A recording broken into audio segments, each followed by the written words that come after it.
Well, we could come to the second session of today.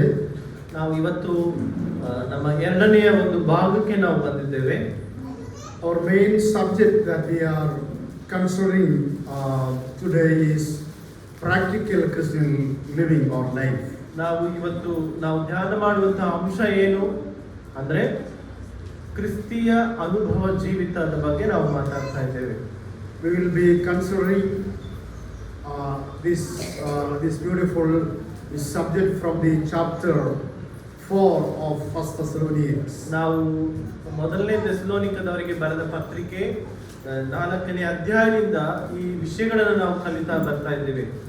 We read from chapter 4 verses 1 to 3, and there we could see even Apostle Paul was urging or emphasizing or challenging to the believers of the Thessalonians that you need to have a spiritual or a practical Christian life. ಅಪೊಸ್ತಲನಾದ ಪೌಲನು 4ನೇ ಅಧ್ಯಾಯದಿಂದ ನಮಗೆ ವಿವರವಾಗಿ ಹೇಳ್ತಿದ್ದಾನೆ ಮತ್ತು ಖಂಡಿಸಿ ಹೇಳ್ತಾ ಇದ್ದಾನೆ. ಯೇಸು ಕ್ರಿಸ್ತನನ್ನ ಮೆಚ್ಚುಗೆಯ ಜೀವಿತಕ್ಕೆ ಏನು ಬೇಕೆಂಬುದಾಗಿ ನಮಗೆ ಇಲ್ಲಿ ಸ್ಪಷ್ಟವಾಗಿ ಅದನ್ನು ತಿಳಿಸ್ತಾ ಇದ್ದಾನೆ. In verse number 1 there we could see like this, how you ought to walk and preach to the Lord. ನಾವು ಆತನಿಗೆ ಮೆಚ್ಚುಗೆಯಾಗಿ ಹೇಗೆ ನಾವು ನಡೆಯಬೇಕು ಎಂಬುದಾಗಿ ಇಲ್ಲಿ ಬರೆಯುವುದನ್ನು ನಾವು ಇಲ್ಲಿ ನೋಡ್ತೇವೆ. Pleasing God is one of the very important aspects that we need to have in our Christian life. ದೇವರನ್ನ ಮೆಚ್ಚಿಸುವುದು ಕ್ರಿಸ್ತಿಯ ಜೀವಿತದಲ್ಲಿ ಪ್ರಾಮುಖ್ಯವಾದಂತಹ ಒಂದು ವಿಷಯವಾಗಿದೆ. And even we could see that if you are not having a practical life, you cannot be a Christian. ನಾವು ಕ್ರಿಸ್ತನನ್ನ ಮೆಚ್ಚಿಸೋದಂದ್ರೆ ಕ್ರಿಸ್ತನನ್ನ ಅನುಕರಣೆ, ಆತನನ್ನ ಅನುಸರಿಸುವ ಜೀವಿತ ನಮ್ಮಲ್ಲಿ ಇಲ್ಲ ಅಂದ್ರೆ ನಾವು ಕ್ರೈಸ್ತರೇ ಅಲ್ಲ. When I say Christian, mainly I focus on believer, not the normal Christian. ನಾನು ಕ್ರೈಸ್ತರೆಂಬುದಾಗಿ ಹೇಳ್ಬೇಕಾದ್ರೆ ಅನ್ಯರ ವಿಷಯದಲ್ಲಿ ನಾನು ಮಾತಾಡ್ತಾ ಇಲ್ಲ, ದೇವರನ್ನ ನಂಬಿದಂತಹ ಮಕ್ಕಳ ವಿಷಯವಾಗಿ ನಾನು ಮಾತಾಡ್ತಾ ಇದ್ದೇನೆ. Even we could see many kinds of Christian today in this Christendom. ಈ ದಿನಗಳಲ್ಲಿ ಅನೇಕ ಕ್ರೈಸ್ತ ಪಂಗಡಗಳು ಈ ಲೋಕದಲ್ಲಿ ಇವತ್ತು ಇದೆ. And different kinds of customs and cultures and even events even today many of those people are doing. ಇನ್ನು ಅನೇಕರು ಅನೇಕ ವಿಧವಾದಂತಹ ಆಚಾರಗಳು ಪದ್ಧತಿಗಳು ಕ್ರೈಸ್ತರೆಂಬುದಾಗಿ ಅನುಸರಿಸುವವರು ನಮ್ಮ ಈ ಲೋಕದಲ್ಲಿ ಇವತ್ತಿದ್ದಾರೆ. But I want to specifically point out that Christian means the man who has Christ in him. ನಾನು ಪ್ರತ್ಯೇಕವಾಗಿ ತಿಳಿಸ್ತಾ ಇದ್ದೇನೆ ಏನಂದ್ರೆ ಕ್ರೈಸ್ತರು ಅಂದ್ರೆ ಯೇಸು ಕ್ರಿಸ್ತನನ್ನ ಹೊಂದಿದಂತವರು, ಅದನ್ನ ಅನುಸರಿಸುವವರು ಎಂಬುದಾಗಿ ನಾನು ಪ್ರತ್ಯೇಕವಾಗಿ ಹೇಳೋದಕ್ಕೆ ಬಯಸುತ್ತೇನೆ. You can be the name of Christian where you cannot be the Christian. ನೀವು ಕ್ರೈಸ್ತರೆಂಬ ಹೆಸರನ್ನು ಹೊಂದಿ ಕ್ರೈಸ್ತನೇ ಇಲ್ಲದವರಾಗಿ ನಾವು ಜೀವಿಸುವವರಾಗಿದ್ದೇವೆ. As a Christian, maybe you can come to the church and do all those things. The same time you can be there without Christ. ನೀವು ಕ್ರೈಸ್ತರೆಂಬುದಾಗಿ ಸಭೆಗೆ ಬರುವಂತದ್ದು ಹೋಗುವಂತದ್ದು ಇದ್ರೂ ಕ್ರೈಸ್ತನಿಲ್ಲದೆ ಇದ್ದು ಏನು ಪ್ರಯೋಜನ ಇಲ್ಲದವರಾಗಿ. When we talk about the Christian according to the scripture, born again, saved people, that is the person who has to have a Christ in his life. ಕ್ರೈಸ್ತರು ಅಂದ್ರೆ ಕ್ರಿಸ್ತನಲ್ಲಿ ಪುನರ್ಜನ್ಮ ಹೊಂದಿದವರು, ಯೇಸು ಕ್ರಿಸ್ತನ ಸ್ವಂತ ರಕ್ಷಕನಾಗಿ ಅಂಗೀಕರಿಸಿ ತಮ್ಮ ಪಾಪಗಳನ್ನ ಒಪ್ಪಿಕೊಂಡು ದೇವರಲ್ಲಿ ಹೊಸದಾಗಿ ಹುಟ್ಟಿದಂತವರೇ ಕ್ರೈಸ್ತರು ಎಂಬುದಾಗಿ ದೇವರ ವಾಕ್ಯವು ನಮಗೆ ಸ್ಪಷ್ಟವಾಗಿ. And when we see such kind of people, we could see Christ in their life too. ನಾವು ಅಂತ ದೇವ ಜನರನ್ನು ನೋಡಿದಾಗ ಅಂತವರಲ್ಲಿ ಯೇಸು ಕ್ರಿಸ್ತನ ನಾವು ಕಾಣಬಹುದು. And that kind of people need to have a progressive Christian spiritual life in their lives. ಅಂತವರಲ್ಲಿ ಕ್ರೈಸ್ತನೆಂಬುದಾಗಿ ಹೇಳುವಂತವರು ಅಂತವರಲ್ಲಿ ಬೆಳವಣಿಗೆ, ಅಂತವರಲ್ಲಿ ಫಲದಾಯಕ ಜೀವಿತವನ್ನು ಮಾತ್ರ ನೋಡಲಿಕ್ಕೆ ಸಾಧ್ಯ. Especially when Apostle Paul was writing this epistle to the believers of Thessalonica, ಈ ಒಂದು ಪೌಲನು ಥೆಸಲೋನಿಕದಲ್ಲಿರುವಂತಹ ಸಭೆಯ ದೇವಜನರಿಗೆ ಬರಿಬೇಕಾದ್ರೆ, and there were also different groups of people, they say that they are Christian. ಅಲ್ಲಿ ವಿಧ ವಿಧವಾದ ಜನರು ಕ್ರೈಸ್ತರೆಂಬುದಾಗಿ ಹೇಳಿಕೊಳ್ಳುವಂತ ಅನೇಕ ಗುಂಪುಗಳು ಪಂಗಡಗಳು ಇದೆ ಅಲ್ಲಿ. When we come to the First Corinthians, there we see three groups of people, they claim that they are also believers. ಅಲ್ಲಿ ಮೊದಲನೇ ಕೊರಿಂಥ ಪತ್ರಿಕೆಯಲ್ಲಿ ನಾವು ನೋಡ್ತೇವೆ ಮೂರು ಪಂಗಡವಾದಂತ ಜನ ಅವರು ಕ್ರೈಸ್ತರೆಂಬುದಾಗಿ ಹೇಳಿಕೊಳ್ಳುವಂತವರೆಂಬುದಾಗಿ ನಾವು ಅಲ್ಲಿ ನೋಡ್ತಾ ಇದ್ದೇವೆ. And there we read like this spiritual and even carnal and worldly. We see three groups of people in the church of Corinthians. ನಾವು ಅಲ್ಲಿ ನೋಡ್ತೇವೆ ಆತ್ಮಿಕವಾದಂತ ದೇವಜನರು, ಲೋಕ ಸಂಬಂಧವಾದ ದೇವಜನರು, ದೇಹ ಸಂಬಂಧವಾದ ಅಲ್ಲಿ ಜನರನ್ನ ನಾವು ಅಲ್ಲಿ ನೋಡ್ತಾ ಇದ್ದೇವೆ. When Apostle Paul was writing to the Corinthians, he was addressing that, see, some of you are spiritual. ಕೆಲವರು ಪೌಲನು ಕೊರಿಂಥ ಪತ್ರಿಕೆಗೆ ಬರಿಬೇಕಾದ್ರೆ ಮೊದಲನೇ ಅಧ್ಯಾಯದಲ್ಲಿ ಕೆಲವರು ಆತ್ಮಿಕವಾಗಿ ಆತ್ಮ ಸಂಬಂಧವುಳ್ಳವರು. You know what is spiritual means? They are really born again. ಆತ್ಮ ಸಂಬಂಧದವರು ಆತ್ಮೀಯರಂದ್ರೆ ನಿಜವಾಗಿಯೂ ಪುನರ್ಜನ್ಮ ಹೊಂದಿದವರು ಕ್ರಿಸ್ತನಲ್ಲಿ. And second group of people, they are carnal. ಎರಡನೇ ಪಂಗಡವಾದ ಜನ ಅವರು ಲೋಕ ಸಂಬಂಧವಾದಂತವರು. Actually carnal means they are saved, but they have some of the things of the fleshly living. ಒಂದು ಲೋಕ ಸಂಬಂಧ ದೇಹ ಸಂಬಂಧವಾದಂತಹ ಅವರೆಂಬುದಾಗಿ ನೋಡ್ತಾ ಇದ್ದೇವೆ. ಆ ದೇಹ ಸಂಬಂಧವಾದಂತವ್ರು ಏನಂದ್ರೆ ಅವರು ದೇವರನ್ನ ನಂಬಿದ್ದಾರೆ, ಆದ್ರೆ ಅವರಲ್ಲಿ ದೈಹಿಕ ಆಶಯಗಳು ಇನ್ನ ಅವರಲ್ಲಿ ಇರುವಂತದ್ದಾಗಿದೆ. Third group is known as a worldly. Worldly means no, they are not saved, they are not spiritual, they are not saved. ಮೂರನೇ ಒಂದು ಗುಂಪಲ್ಲಿ ನೋಡ್ತಾ ಇದ್ದೇವೆ, ಅವರು ಪ್ರಾಪಂಚಿಕರು, ಅವರು ಪ್ರಪಂಚಕ್ಕೆ ಸಂಬಂಧಪಟ್ಟವರು, ಅವರಿಗೆ ರಕ್ಷಣೆ ಅನುಭವ ಇಲ್ಲ, ಅವರು ದೇವರ ಬಗ್ಗೆ ಅವರಿಗೆ ಜ್ಞಾನವೇ ಇಲ್ಲದವರು. Even in the assemblies we could see these three kinds of group. ಈ ದಿನಗಳಲ್ಲಿ ಸಹ ಈ ಮೂರು ಗುಂಪುಗಳು ಇವತ್ತು ನಮ್ಮ ಸಭೆಗಳಲ್ಲಿ ನಾವು ನೋಡುವಂತವರು ನಾವು ಆಗಿದ್ದೇವೆ. All these people are known as believers. ಈ ಮೂರು ಜನಗಳು ಸಹ ಏನು ವಿಶ್ವಾಸಿಗಳೆಂಬುದಾಗಿ ನಾವು ನೋಡ್ತೇವೆ. They come to the church, ಅವರು ಸಭೆಗೆ ಬರ್ತಾರೆ, they attend for the meeting, ಅವರೆಲ್ಲ ಕೂಟಗಳಿಗೆ ಹಾಜರಾಗ್ತಾರೆ, for the prayer meeting, ಅವರು ಪ್ರೇಯರ್ ಮೀಟಿಂಗ್ ಬರ್ತಾರೆ, and on the Sunday they come and do all those things. ಅವರು ಭಾನುವಾರ ಬಂದು ಎಲ್ಲ ಕಾರ್ಯಗಳನ್ನ ಮಾಡ್ತಾರೆ. But it is very clear to understand, we need to understand that in which group you are.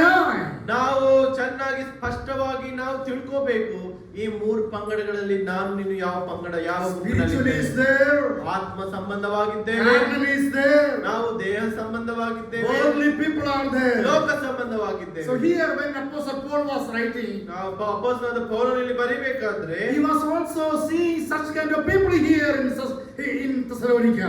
ಅಂತ ಒಂದು ವ್ಯಕ್ತಿಗಳನ್ನ ಥೆಸಲೋನಿಕ ಸಭೆಯಲ್ಲಿ ಸಹ ನೋಡ್ತೇವೆ. ಪೌಲ್ कोरिन्थी पत्रिका में वो लिख रहा है, 3 आदमी है, एक तो आत्म संबंध जैसा और दोवा इस शरीर संबंध और तीनवा ये दुनिया के संबंध. पहला है आत्म संबंध, वो तो प्रभु में पुनर्जन्म पाया हुआ.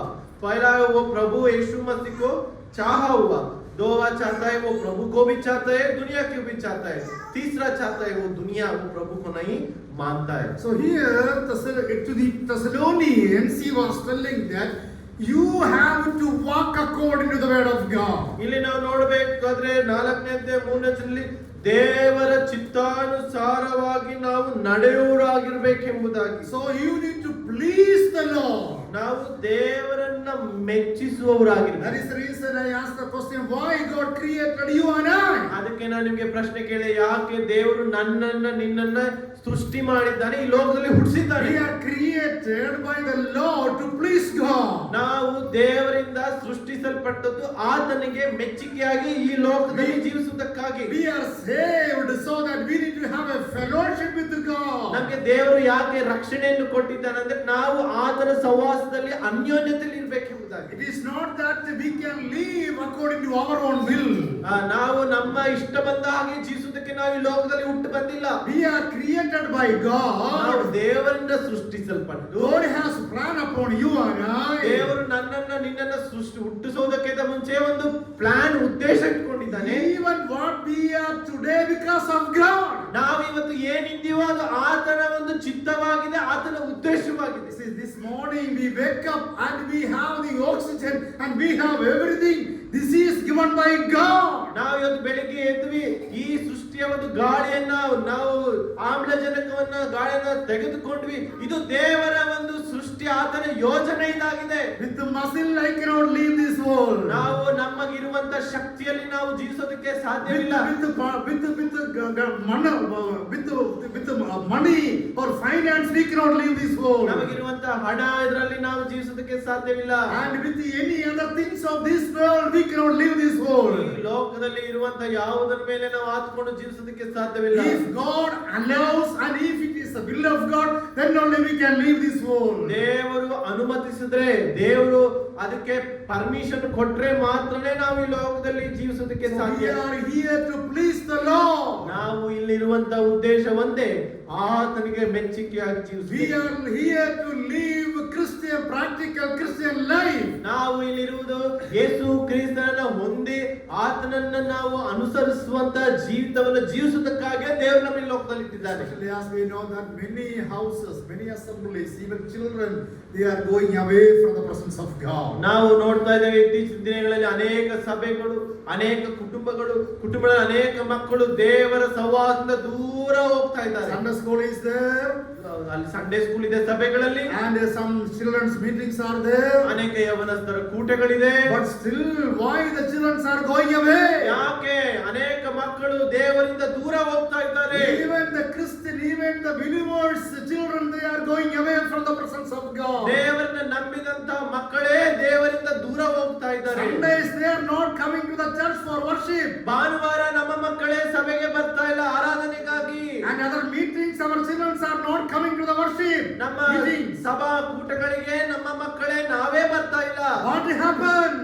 ಏನಾಗಿದೆ? The spirituality is gone away. ಆತ್ಮೀಯತೆ ಎಲ್ಲಿ ಹೋಗಿದೆ? ದೂರ ಹೋಗಿದೆ. And in the beginning we all have spirituality. We had. ನಾವು ದೇವರನ್ನು ಹೊಸದಾಗಿ ತಿಳ್ಕೊಂಡಾಗ ಎಂಥ ಆತ್ಮ ಸಂಬಂಧವಾಗಿ ಹೇಗೆ ನಾವಿದ್ವಿ. See, now the days are gone and where is our spirituality? ದಿನಗಳು ಕಳೀತಾ ಹೋದಂಗೆ ನಮ್ಮ ಆತ್ಮೀಯತೆ ಕಡಿಮೆಯಾಗಿ ಹೋಗಿದೆ. And especially when the children are going away from the presence of God, the parents will say that this is because of the assembly. ನಾವು ಅನೇಕ ಮಕ್ಕಳು, ಅನೇಕ ಕುಟುಂಬಗಳು ಹೇಳ್ತಾ ಇದ್ದಾರೆ, ತಮ್ಮ ಮಕ್ಕಳು ದೇವರಿಂದ ದೂರ ಹೋಗ್ಬೇಕಾದ್ರೆ ಕುಟುಂಬದವರು ತಂದೆ ತಾಯಿ ಹೇಳ್ತಾರೆ ನಮ್ಮ ಮಕ್ಕಳು ದೂರ ಹೋಗೋದಕ್ಕೆ ಕಾರಣ ಸಭೆನೇ. But I will say, ನಾನು ಹೇಳ್ತೀನಿ, my children are going away astray from God. ನನ್ನ ಮಕ್ಕಳು ದೇವರಿಂದ ದೂರ ಹೋಗ್ತಿದ್ದಾರೆ ಅಂದ್ರೆ that is my problem. ಅದು ನನ್ನ ಸಮಸ್ಯೆ, And my wife problem. ನನ್ನ ಹೆಂಡತಿಯ ಸಮಸ್ಯೆ. As a parents, I have to train them. ನಾವು ತಂದೆ ತಾಯಿಗಳಾಗಿ ನಮ್ಮ ಮಕ್ಕಳನ್ನ ಆ ರೀತಿಯಾಗಿ ಬೆಳೆಸಬೇಕು. Children are the gift of God. ಪುತ್ರ ಸಂತಾನವು ದೇವರ ಅನುಗ್ರಹ, ಅವರ ಒಂದು ವರವಾಗಿದೆ, ದೇವರ ವರವಾಗಿದೆ. And when God has given you a gift, ದೇವರು ನಮಗೆ ಬಹುಮಾನವನ್ನ, ಒಂದು ಗಿಫ್ಟ್ ಅನ್ನ it ಕೊಟ್ಟಿರ್ಬೇಕಾದ್ರೆ is my responsibility, it is your responsibility to take care of them. ಯಾವ ಒಂದು ಜವಾಬ್ದಾರಿ ನನ್ನದು, ನಿನ್ನದಾಗಿದೆ, ಆ ಮಕ್ಕಳನ್ನ ನೋಡಿಕೊಳ್ಳುವಂತದ್ದು. We have to train them from the beginning. ಅವ್ರನ್ನ ಚಿಕ್ಕಂದಿನಿಂದಲೇ ದೇವರ ಭಯದಲ್ಲಿಯೂ ಭಕ್ತಿಯಲ್ಲೂ ನಾವು We ಬೆಳೆಸಬೇಕಾಗಿದೆ. have to give them discipline from the beginning. ನಾವು ಅವ್ರನ್ನ ಭಯದಲ್ಲಿಯೂ ಭಕ್ತಿಯಲ್ಲೂ ಬೆಳೆಸಬೇಕಾಗಿದೆ. That is very, very important. ಇದು ತುಂಬಾ ಪ್ರಾಮುಖ್ಯವಾಗಿದೆ. And I said that I have 3 children. ನಾನು ಹೇಳಿದೆ ನನಗೆ 3 ಮಕ್ಕಳಿದ್ದಾರೆ. But when they are in the assembly, ಅವರು ಸಭೆಯಲ್ಲಿ ಇರ್ಬೇಕಾದ್ರೆ they come and they sit there, and at the end only they will leave from there. ನನ್ನ ಮಕ್ಕಳು ಸಭೆಗೆ ಬಂದು ಕೂತ್ಕೊಂಡಾಗ ಅವರು ಮತ್ತೆ ಕೂಟವಾದ್ಮೇಲೆ ಎದ್ದು ಮತ್ತೆ ಅವರು ಹೋಗ್ಬೇಕು. And even they were very small. ಅವರು ಚಿಕ್ಕ ಮಕ್ಕಳೇ ಆಗಿದ್ರು. When I am in the pulpit or when I am sitting for preaching or anything like, ನಾನು ಇಲ್ಲಿ ಪುಲ್ಪಿಟ್ ಮೇಲೆ ನಾನು ವಾಕ್ಯ ಸಂದೇಶವನ್ನು ಹೇಳಬೇಕಾದ್ರೂ they never come to me. ಅವರು ನನ್ನ ಬಳಿಗೆ ಬರೋದಿಲ್ಲ. Even I have seen many places, when the father is coming to the pulpit, the child also will come.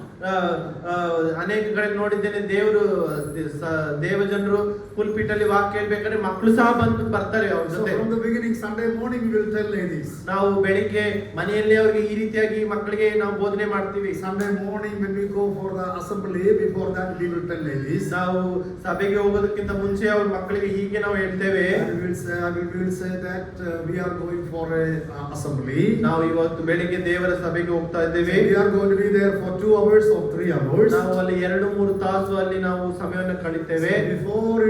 Before you enter into the assembly, if you want to go for restroom, you have to go and come back. ನೀನು ಮುಂಚಿತವಾಗಿಯೇ ನೀನು ಏನಕ್ಕಾದ್ರೂ toilet ಹೋಗ್ಬೇಕಂದ್ರೆ ಮುಂಚಿತವಾಗಿಯೇ ಹೋಗಿ ನೀನು ಬಂದು ಕೂತ್ಕೋಬೇಕು. After coming here, do not go back, go again, just step out again. ನೀನು ಒಂದ್ಸತಿ ಒಳಗಡೆ ಬಂದ್ರೆ ಮತ್ತೆ ಆಚೆ ಹೋಗುವಾಗಿಲ್ಲ. Sometimes children know they will make some sound and all. Then when they come to house, they will give a nice beating. ಅವ್ರು ಏನಾದ್ರು ತಪ್ಪು ಮಾಡಿದ್ರೆ ಮನೆಗೆ ಬಂದಾಗ ಅವ್ರಿಗೆ ಶಿಕ್ಷೆ And ಇರುವಂತದ್ದಾಗಿದೆ. such a way we train. ಆ ರೀತಿಯಾಗಿ ನಮ್ಮ ಮಕ್ಕಳನ್ನು ನಾವು So 3 ಬೆಳೆಸುತ್ತೇವೆ. of my children, they never move out there and here and come to the pulpit or any other places. ನಮ್ಮ ಮಕ್ಕಳು ಅವ್ರ ಪುಲ್ಪಿಟ್ಗೂ ಬರೋದಿಲ್ಲ, ಅವ್ರು ಕೂತಂತ ಜಾಗದಲ್ಲಿ ಕೂತ್ಕೊಂಡು ಎಲ್ಲವೂ ಆದ್ಮೇಲೆ ಅವ್ರು ಎದ್ದೋಡುವಂತವ್ರು. Do you know what I am trying to say is, ನಾನು ಏನ್ ನಿಮ್ಗೆ ಹೇಳ್ತಾ ಇದ್ದೀನಿ we have to train our children. ನಾವು ನಮ್ಮ ಮಕ್ಕಳಿಗೆ ಅದು ಕಲಿಸಬೇಕಾಗಿದೆ. And when they are very small, we have to give them the word of God. ಅವರು ಚಿಕ್ಕಂದಿನಲ್ಲೇ ಅವ್ರಿಗೆ ದೇವರ ವಾಕ್ಯನ ಅವ್ರಿಗೆ ನಾವು ಕೊಡಬೇಕು. The practical Christian life, it has to start from the house. ಆ ಕ್ರಿಸ್ತಿಯ ಅನುಭವದ ಜೀವಿತ ಎಲ್ಲಿ ಪ್ರಾರಂಭವಾಗಬೇಕಾದ್ರೆ ನಮ್ಮ ಮನೆಗಳಲ್ಲಿ ನಾವೇ ಪ್ರಾರಂಭ ಮಾಡಬೇಕು. And you are telling that, okay, let them go to the Sunday school and let the Sunday school teachers may teach. They may teach, but it has to start from the house. ನಾವು ಹೇಳ್ಬೋದು, ಅಯ್ಯೋ ನಮ್ಮ ಮಕ್ಕಳು Sunday ಸ್ಕೂಲ್ಗೆ ಹೋಗಿ ಅಲ್ಲಿ ಕಲಿತಾರೆ. ಇಲ್ಲ, ಅವರು ಕಲಿಸ್ತಾರೆ, ಆದ್ರೂ ಅದು ಪ್ರಾರಂಭವಾಗಬೇಕಾಗಿರೋ ನನ್ನ ಮನೆಯಲ್ಲಿ, ನಮ್ಮ ಮನೆಯಲ್ಲಿ ನಾವು ಅದನ್ನ ಕಲಿಸಬೇಕಾಗಿದೆ. Even it is your responsibility to share gospel to your children. ಇದು ನಮ್ಮ ಜವಾಬ್ದಾರಿ. ನಮ್ಮ ಮಕ್ಕಳಿಗೆ ದೇವರ ಸುವಾರ್ತೆಯನ್ನು ಹೇಳ್ಬೇಕಾದ ಕರ್ತವ್ಯ ನನ್ನದು, ನಿಮ್ಮದಾಗಿದೆ. Every evening when we have a family prayer, 30 minutes I will take and explain and I share the word of God to my children. ನಾವು ದಿನ ನಾವು ಮನೆಯಲ್ಲಿ ಕುಟುಂಬ ಪ್ರಾರ್ಥನೆಗೆ ಸೇರಿದಾಗ ದಿನ 30 ನಿಮಿಷ ನಮ್ಮ ಮಕ್ಕಳಿಗೆ ದೇವರ ವಿಷಯವಾಗಿ ನಾನು ಅವ್ರಿಗೆ ತಿಳಿಸ್ತೇನೆ. I will tell children to pray. ನಾನು ನನ್ನ ಮಕ್ಕಳಿಗೆ ಹೇಳ್ತೇನೆ ಪ್ರಾರ್ಥನೆ ಮಾಡೋದಕ್ಕೆ. I will tell children to read the word of God. ನಾನು ನನ್ನ ಮಕ್ಕಳಿಗೆ ಹೇಳ್ತೇನೆ ವಾಕ್ಯವನ್ನು ಓದೋದಕ್ಕೆ. When I used to explain the word of God to the children, ನಾನು ನನ್ನ ಮಕ್ಕಳಿಗೆ ದೇವರ ವಾಕ್ಯವನ್ನು ವಿವರವಾಗಿ ತಿಳಿಸ್ತೇನೆ. if I am not telling these things to my children, who is going to come and tell? ನಾನು ನಮ್ಮ ಮಕ್ಕಳಿಗೆ ವಿಷಯವನ್ನು ಹೇಳೋದಾದ್ರೆ ಯಾರು ಬಂದು ನನ್ನ ಮಕ್ಕಳಿಗೆ ಹೇಳ್ತಾರೆ? In our family, in our house, we have to teach them and we have to discipline them and we have to train them. ನಮ್ಮ ಮಕ್ಕಳಿಗೆ ನಮ್ಮ ಮನೆಯಲ್ಲಿ ನಾವು ಶಿಸ್ತನ್ನ ಕಲಿಸಬೇಕು, ನಾವು ದೇವರ ವಾಕ್ಯವನ್ನು ತಿಳಿಸಬೇಕು. ಇನ್ನ ಯಾರು ತಿಳಿಸೋದಿಲ್ಲ. Children are the gift of God.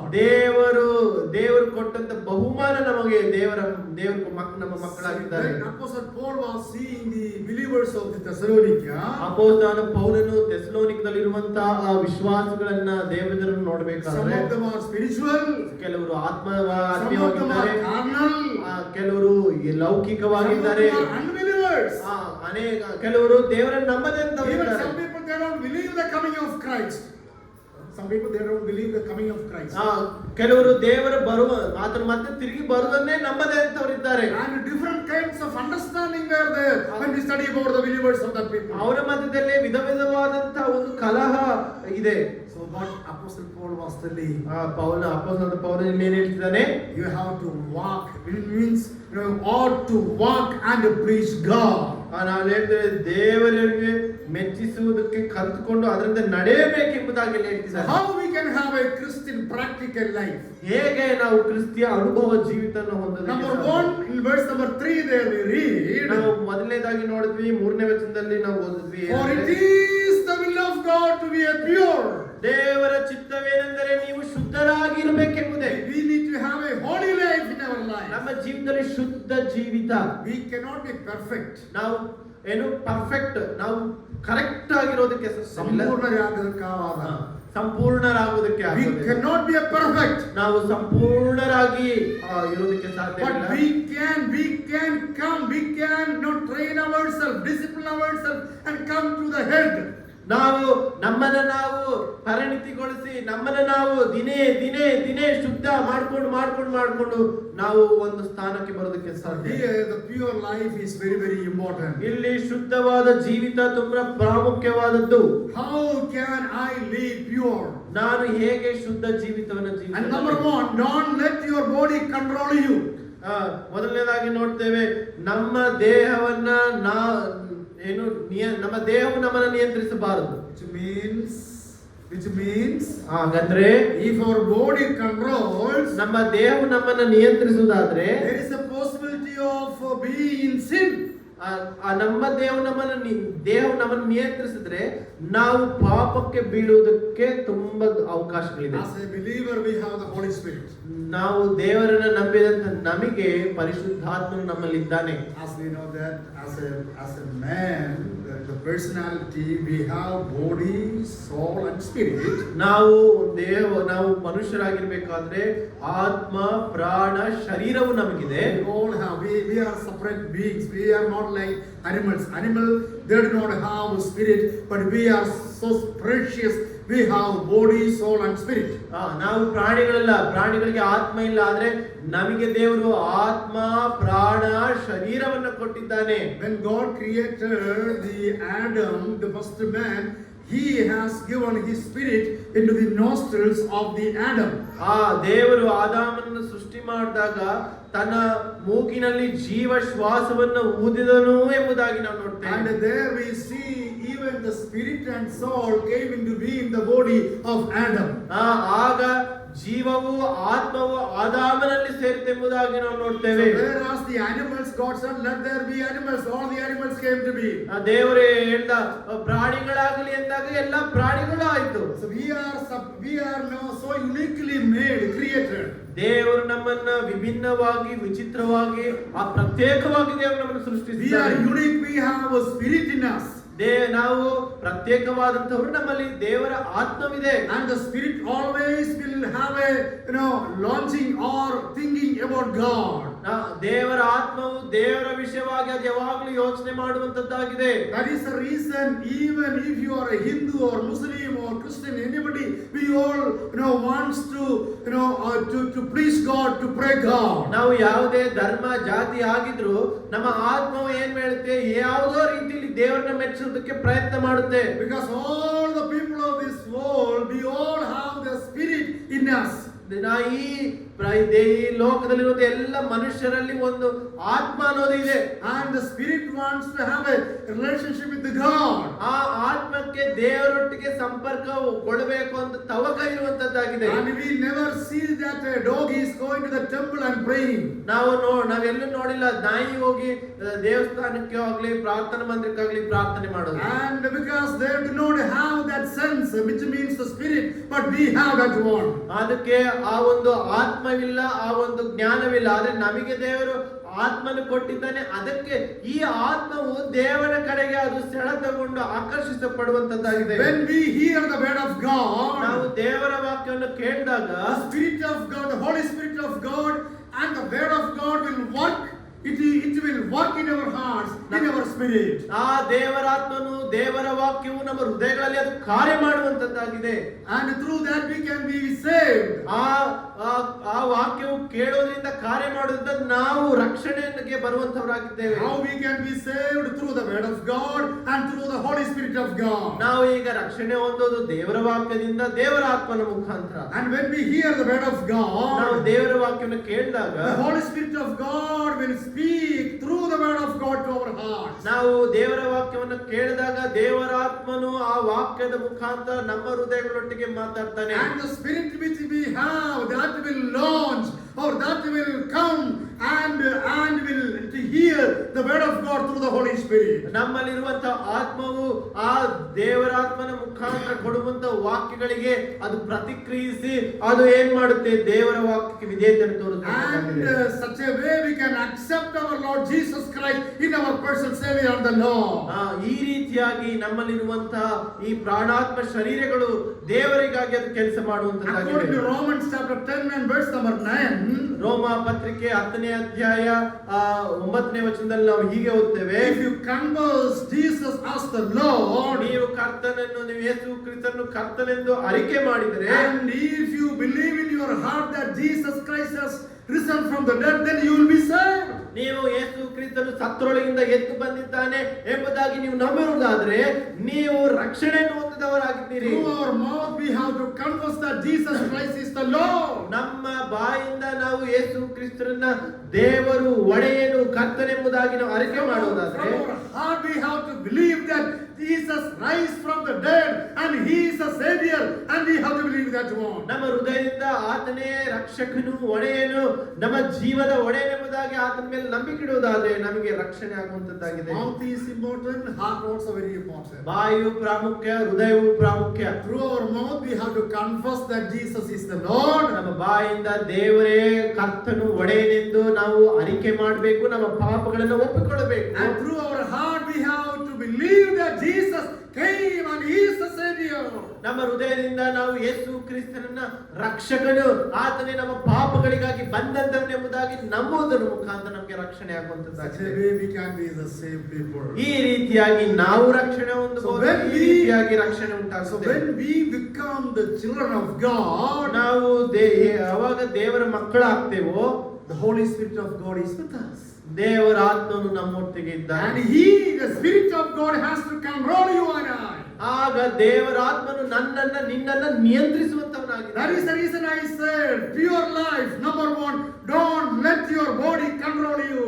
ನಾ ಅದಕ್ಕೆ ಹೇಳಿದೆ, ಶುದ್ಧ ಜೀವಿತ, ನಮ್ಮ ದೇಹವು ನಮ್ಮನ್ನ ಎಂದಿಗೂ ನಿಯಂತ್ರಿಸಬಾರದು. The Holy Spirit of God has to control over us. ಪರಿಶುದ್ಧಾತ್ಮ ನಮ್ಮಲ್ಲಿರುವಂತ ದೇವರು ನಮ್ಮನ್ನ We ನಿಯಂತ್ರಿಸುವಂತವನಾಗಿರ್ಬೇಕು. read in Ephesians chapter 5 and verse number 18 and 19 like this. ನಾವು ಎಫೆಸ ಪತ್ರಿಕೆ 5ನೇ ಅಧ್ಯಾಯ 18ನೇ ವಚನ 19ನೇ ವಚನದಲ್ಲಿ ಹೀಗೆ ಓದ್ತೇವೆ. And there we read, do not drink with the wine, drunk with the wine.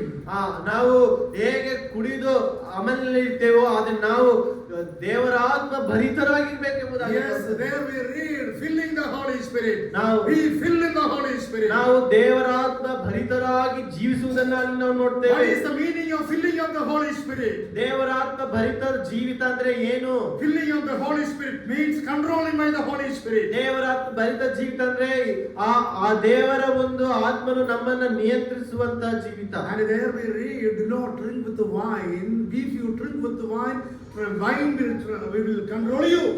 ನೀವು ಹೇಳ್ತೇವೆ, ನೀವು ಕುಡಿದು ಅಮಲಿನ ನಾವು ಕುಡಿಕತನದಲ್ಲಿ ನಾವು ಅದರ ಅಮಲಿನಲ್ಲಿ ಅದರ ಕಂಟ್ರೋಲ್ ನಲ್ಲಿ ಅಲ್ಲ, ಅದು ಹೇಗೆ ಒಬ್ಬ ಮನುಷ್ಯನ ನಿಯಂತ್ರಿಸ್ತೋ ಹಾಗೆ ನಾವು ಪರಿಶುದ್ಧಾತ್ಮನಿಗೆ ನಮ್ಮನ್ನು ಒಪ್ಪಿಸಿಕೊಟ್ಟು ಆತನ ನಿಯಂತ್ರಣದಲ್ಲಿ ಇರಬೇಕೆಂಬುದಾಗಿ ಅಲ್ಲಿ So ನಾವು when you ನೋಡ್ತೇವೆ. drink with the wine is going to control you. But when you fill with the Holy Spirit will control us. That's what the Bible says. ನಾವು ಕುಡಿದಾಗ ಆ ಒಂದು ಕುಡಿದಂತ ಒಂದು ಮತ್ತು ಆ ಕುಡಿಕತನ ನಮ್ಮನ್ನ ನಿಯಂತ್ರಿಸುವಂತದ್ದಾಗಿದೆ. ಆದ್ರೆ ದೇವರು ಹೇಳ್ತಿದ್ದಾನೆ, ದೇವರ ಆತ್ಮ ಭರಿತರಾಗಿ ಆತನ ನಿಯಂತ್ರಣದಲ್ಲಿ ನಾವು ಜೀವಿಸಬೇಕೆಂಬುದು. How we can be pure? How we can have a pure life? ಹೇಗೆ ನಮ್ಮ ಜೀವಿತದಲ್ಲಿ ಶುದ್ಧ ಜೀವಿತವನ್ನು ನಾವು Number one, don't let your body control you. ಮೊದಲನೇದಾಗಿ ನೋಡ್ತೇವೆ, ನಮ್ಮ ದೇಹವು ನಮ್ಮನ್ನ ನಿಯಂತ್ರಿಸಬಾರದು. And second one, don't act like people who do not know God. ನಾವು ಎರಡನೇದಾಗಿ ಅನ್ಯರ ಹಾಗೆ ಅಂದ್ರೆ ಯಾರು ದೇವರನ್ನು ಅರಿಯದ ಜನರ ಹಾಗೆ ನಾವು ಜೀವಿಸಬಾರದು. See, today we see many people they act according to their own way. ನಾವು ಈ ಲೋಕದಲ್ಲಿ ಅನೇಕ ಜನರನ್ನು ನೋಡ್ತೇವೆ, ಅವರು ತಮಗೆ ಇಷ್ಟ ಬಂದ ಹಾಗೆ ಅವರು ಜೀವಿಸ್ತಾ ಇದ್ದಾರೆ. They can go anywhere. ಅವರು ಎಲ್ಲಿಗೆ ಬೇಕಾದ್ರೂ ಹೋಗ್ತಾರೆ, They can eat anything. ಅವ್ರು ಏನ್ ಬೇಕಾದ್ರೂ ತಿಂತಾರೆ, They can drink anything. ಅವ್ರು ಏನ್ ಬೇಕಾದ್ರೂ ಕುಡಿತಾರೆ, They can smoke. ಅವ್ರು ಕುಡಿಬಹುದು, They can speak anything. ಅವ್ರಿಗೆ ಬೇಕಾದ ಅಶುದ್ಧ ಮಾತುಗಳು ಬೇಕಾದ್ರೆ ಅವ್ರು ಮಾತಾಡಬಹುದು. Because they do not know God. ಯಾಕಂದ್ರೆ ಅವರಿಗೆ ದೇವರಂದ್ರೆ ಗೊತ್ತಿಲ್ಲ. They do not know Jesus Christ. ಅವರು ಸತ್ಯವಾದ ದೇವರು ಯೇಸು ಕ್ರಿಸ್ತನ ಬಗ್ಗೆ ಅವರಿಗೆ But ಗೊತ್ತಿಲ್ಲ. you and I, we are not like other people. ಆದ್ರೆ ನಾವು ಆ ರೀತಿ ರೀತಿಯ ಜನರ ಹಾಗೆ ಅಲ್ಲ. See, we cannot drink like other people drink. ಅನ್ಯರು ಕುಡಿದ ಹಾಗೆ ನಾವು ಕುಡಿಯೋದಕ್ಕೆ ಸಾಧ್ಯವಿಲ್ಲ. We cannot eat the people those who are eating outside. ಅನ್ಯರು ತಿಂದ ಹಾಗೆ ನಾವು ತಿನ್ನೋದಕ್ಕೆ ಸಾಧ್ಯವಿಲ್ಲ. We cannot speak like the people those who are speaking outside. ಅನ್ಯರು ಮಾತಾಡುವಂತ ರೀತಿಯಲ್ಲಿ ನಾವು ಸಹ ಮಾತಾಡಲಿಕ್ಕೆ We ಅವಕಾಶ ಇಲ್ಲ. cannot walk the people those who are walking outside. ಅನ್ಯರು ನಡೆದ ಹಾಗೆ ನಾವು ನಡೆದಕ್ಕೆ ಅವಕಾಶ ಇಲ್ಲ. Because you and I, we are the children of God. ಯಾಕಂದ್ರೆ ನಾನು ನೀವು ದೇವರ ಮಕ್ಕಳು ಆಗಿದ್ದೇವೆ. And we have the Holy Spirit of God with us. ನಮ್ಮಲ್ಲಿ ದೇವರ ಆತ್ಮನು ಮುದ್ರಿಸಲ್ಪಟ್ಟಿದ್ದಾರೆ. ನಾವು ದೇವರ ಆತ್ಮವನ್ನು We ಹೊಂದಿದವರಾಗಿದ್ದೇವೆ. need to be separated. ನಾವು ಈ ಲೋಕದಿಂದ ಪ್ರತ್ಯೇಕಿತವಾದಂತ ಜನವಾಗಿದ್ದೇವೆ. Our talk should be a separate talk. ನಮ್ಮ ಮಾತೇ ಪ್ರತ್ಯೇಕವಾಗಿರಬೇಕು. Our action should be a separated action. ನಮ್ಮ ನಡತೆಯೇ ಪ್ರತ್ಯೇಕವಾಗಿರಬೇಕು. And we should not act like the people those who are doing it. ನಾವು ಅನ್ಯರ ಹಾಗೆ ನಾವು ಇಲ್ಲಿ ಈ ಲೋಕದಲ್ಲಿ ನಡೆಯೋದಕ್ಕೆ ಅವಕಾಶವಿಲ್ಲ. If you are not doing it, we can have a pure life in our life. ನಾವು ಇವೆಲ್ಲವೂ ಈ ರೀತಿಯಾಗಿ ನಡೆದರೆ ನಮ್ಮ ಜೀವಿತದಲ್ಲಿ ಶುದ್ಧ ಜೀವಿತವನ್ನು ನಾವು It means ಹೊಂದಲಿಕ್ಕೆ ಸಾಧ್ಯ. understanding the power of the Holy Spirit in our life. ನಮ್ಮ ಜೀವಿತದಲ್ಲಿ ಪರಿಶುದ್ಧಾತ್ಮನ ಒಂದು ಆ ಶಕ್ತಿಯನ್ನ ನಾವು ಅರ್ಥ ಮಾಡ್ಕೊಂಡಿದ್ರೆ ನಾವು ಪರಿಶುದ್ಧ ಜೀವಿತ ಜೀವಿಸೋದಕ್ಕೆ ಸಾಧ್ಯ. Practical Christian life. ಕ್ರೈಸ್ತಿಯ ಅನುಭವ ಜೀವಿತ. Number one, ಮೊದಲನೇದಾಗಿ live a pure life. ಶುದ್ಧ ಜೀವಿತ ಜೀವಿಸುವಂತದ್ದು. It can be done by only through the Holy Spirit. ಅದು ಕೇವಲ ಪರಿಶುದ್ಧಾತ್ಮನನ್ನ ಹೊಂದಿದವರಾಗಿ ಆತನ ನಿಯಂತ್ರಣಕ್ಕೆ ನಮ್ಮನ್ನು ಒಪ್ಪಿಸಿ ಕೊಟ್ಟಾಗ ಮಾತ್ರ ನಾವು ಶುದ್ಧ ಜೀವಿತವನ್ನು ಜೀವಿಸಲಿಕ್ಕೆ ಸಾಧ್ಯ. It is the will of God. ಅದೇ ದೇವರ ಚಿತ್ತವಾಗಿದೆ. It is because of the will of God we need to have a pure life in our life. ದೇವರ ಚಿತ್ತವು ಅದಾಗಿರೋದ್ರಿಂದ ನಾವು ಶುದ್ಧರಾಗಿ ಲೋಕದಲ್ಲಿ ಜೀವಿಸಬೇಕು. So number one, pure life. ಮೊದಲನೇದಾಗಿ ಶುದ್ಧ ಜೀವಿತ. The second point, how we can have a practical Christian life. ಎರಡನೇದಾಗಿ ನಾವು ಹೇಗೆ ನಮ್ಮ ಕ್ರಿಸ್ತಿಯ ಅನುಭವದ ಜೀವಿತನ ಹೊಂದೋದಕ್ಕೆ Please ಸಾಧ್ಯ. come read chapter 4 verses 9 and 10. 4ನೇ ಅಧ್ಯಾಯ 9ನೇ ವಚನವನ್ನು ನಾವು ಓದ್ಕೊಳ್ಳೋಣ. पहला थेसलोनिका 4वां अध्याय 9वां वचन. पहला हमने सुना, हम प्रभु को हमारा जीवन हमको समर्पण करना है. प्रभु कैसा मानते हो वैसा हमको चलना है. तो हमको शुद्ध जीवन इस दुनिया में जीना है. शुद्ध जीवन कैसा जीते हैं? हम परिशुद्ध आत्मा हमारे अंदर परिशुद्ध आत्मा से भरा हुआ जीवन से ही हम शुद्ध जीवन जी सकते हैं. ನಾವೀಗ ಮೊದಲನೇ ಥೆಸಲೋನಿಕ ಪತ್ರಿಕೆ 4ನೇ ಅಧ್ಯಾಯ 9ನೇ ವಚನ ಓದ್ಕೊಳ್ಳೋಣ. 9ನೇ ವಚನ 10ನೇ ವಚನ. Please read. ಓದ್ರಿ ಸಹೋದರೊಬ್ರು. ಬರೆಯುವ ಅವಶ್ಯವಿಲ್ಲ.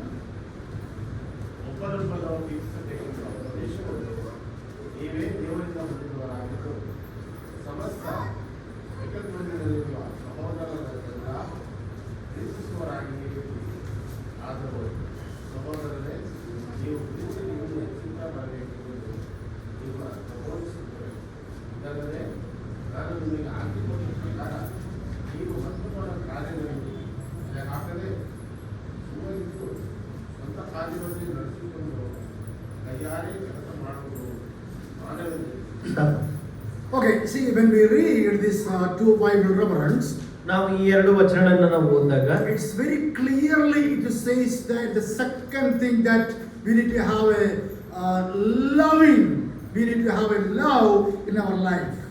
ನಾವು ಇಲ್ಲಿ ನೋಡ್ತಾ ಇದ್ದೇವೆ, ಇಲ್ಲಿ ಪ್ರೀತಿ, ನಮ್ಮ ಜೀವಿತದಲ್ಲಿ ಪ್ರೀತಿ ಅನ್ನೋದು ಇರಬೇಕೆಂಬುದಾಗಿ ಇಲ್ಲಿ ನಾವು ಎರಡನೇ ಭಾಗವನ್ನು Love one another.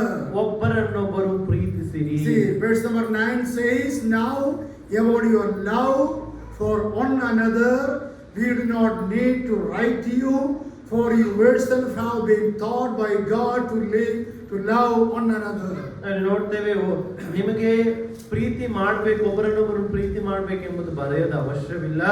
ಆದ್ರೆ ಈ ಉಪದೇಶವು ನೀವು ದೇವರಿಂದ ಹೊಂದಿದ್ದೀರಿ ಎಂಬುದಾಗಿ ನಾವಿಲ್ಲಿ ನೋಡ್ತಾ ಇದ್ದೇವೆ. So loving one another will make you and I to be a practical Christian life. ಒಬ್ಬರನ್ನೊಬ್ಬರನ್ನು ಪ್ರೀತಿಸುವುದು ಏನು ಮಾಡುತ್ತೆ? ಕ್ರಿಸ್ತಿಯ ಅನುಭವ ಜೀವಿತದಲ್ಲಿ ಅದು ನಮ್ಮನ್ನ ನಡೆಸಿಕೊಂಡು As ಹೋಗುವಂತದ್ದಾಗಿದೆ. we know that love is the foundation of Christianity. ನಮ್ಮ ಕ್ರೈಸ್ತತ್ವಕ್ಕೆ ನಾವು ನಂಬಿದಂತ ಆ ಕ್ರಿಸ್ತನಿಗೆ ಆಧಾರ, ಕ್ರೈಸ್ತತ್ವಕ್ಕೆ ಆಧಾರ ಅಂದ್ರೆ ಪ್ರೀತಿ ಅನ್ನೋದು. And even all the 10 commandments in the Old Testament. ನಾವು ದಶಾಜ್ಞೆಗಳನ್ನ ನಾವು ಒಡಂಬಡಿಕೆಯಲ್ಲಿ ನಾವು ನೋಡ್ಬೇಕಾದ್ರೆ, And when Jesus Christ was talking about all those commandments, ಆ ಯೇಸು ಕ್ರಿಸ್ತನ ಎಲ್ಲ ದಶಾಜ್ಞೆಗಳ ಬಗ್ಗೆ ಆತನು and he ಹೇಳಿದ್ದಾನೆ. made it with a one point. ಆತನು ಆ ಎಲ್ಲವನ್ನು ಸೇರಿಸಿ ಒಂದಾಗಿ ಮಾಡ್ತಾನೆ. And he said, love God, love your brothers, your neighbors. ಆ ದೇವರು ಹೇಳ್ತಾನೆ, ಆ ದೇವರು ಯೇಸು ಸ್ವಾಮಿ ಹೇಳ್ತಾರೆ, ದೇವರನ್ನ ಪ್ರೀತಿಸು, ನಿನ್ನ ಸಹೋದರರನ್ನ ಪ್ರೀತಿಸು. So love is the one of the foundational subject of the Bible.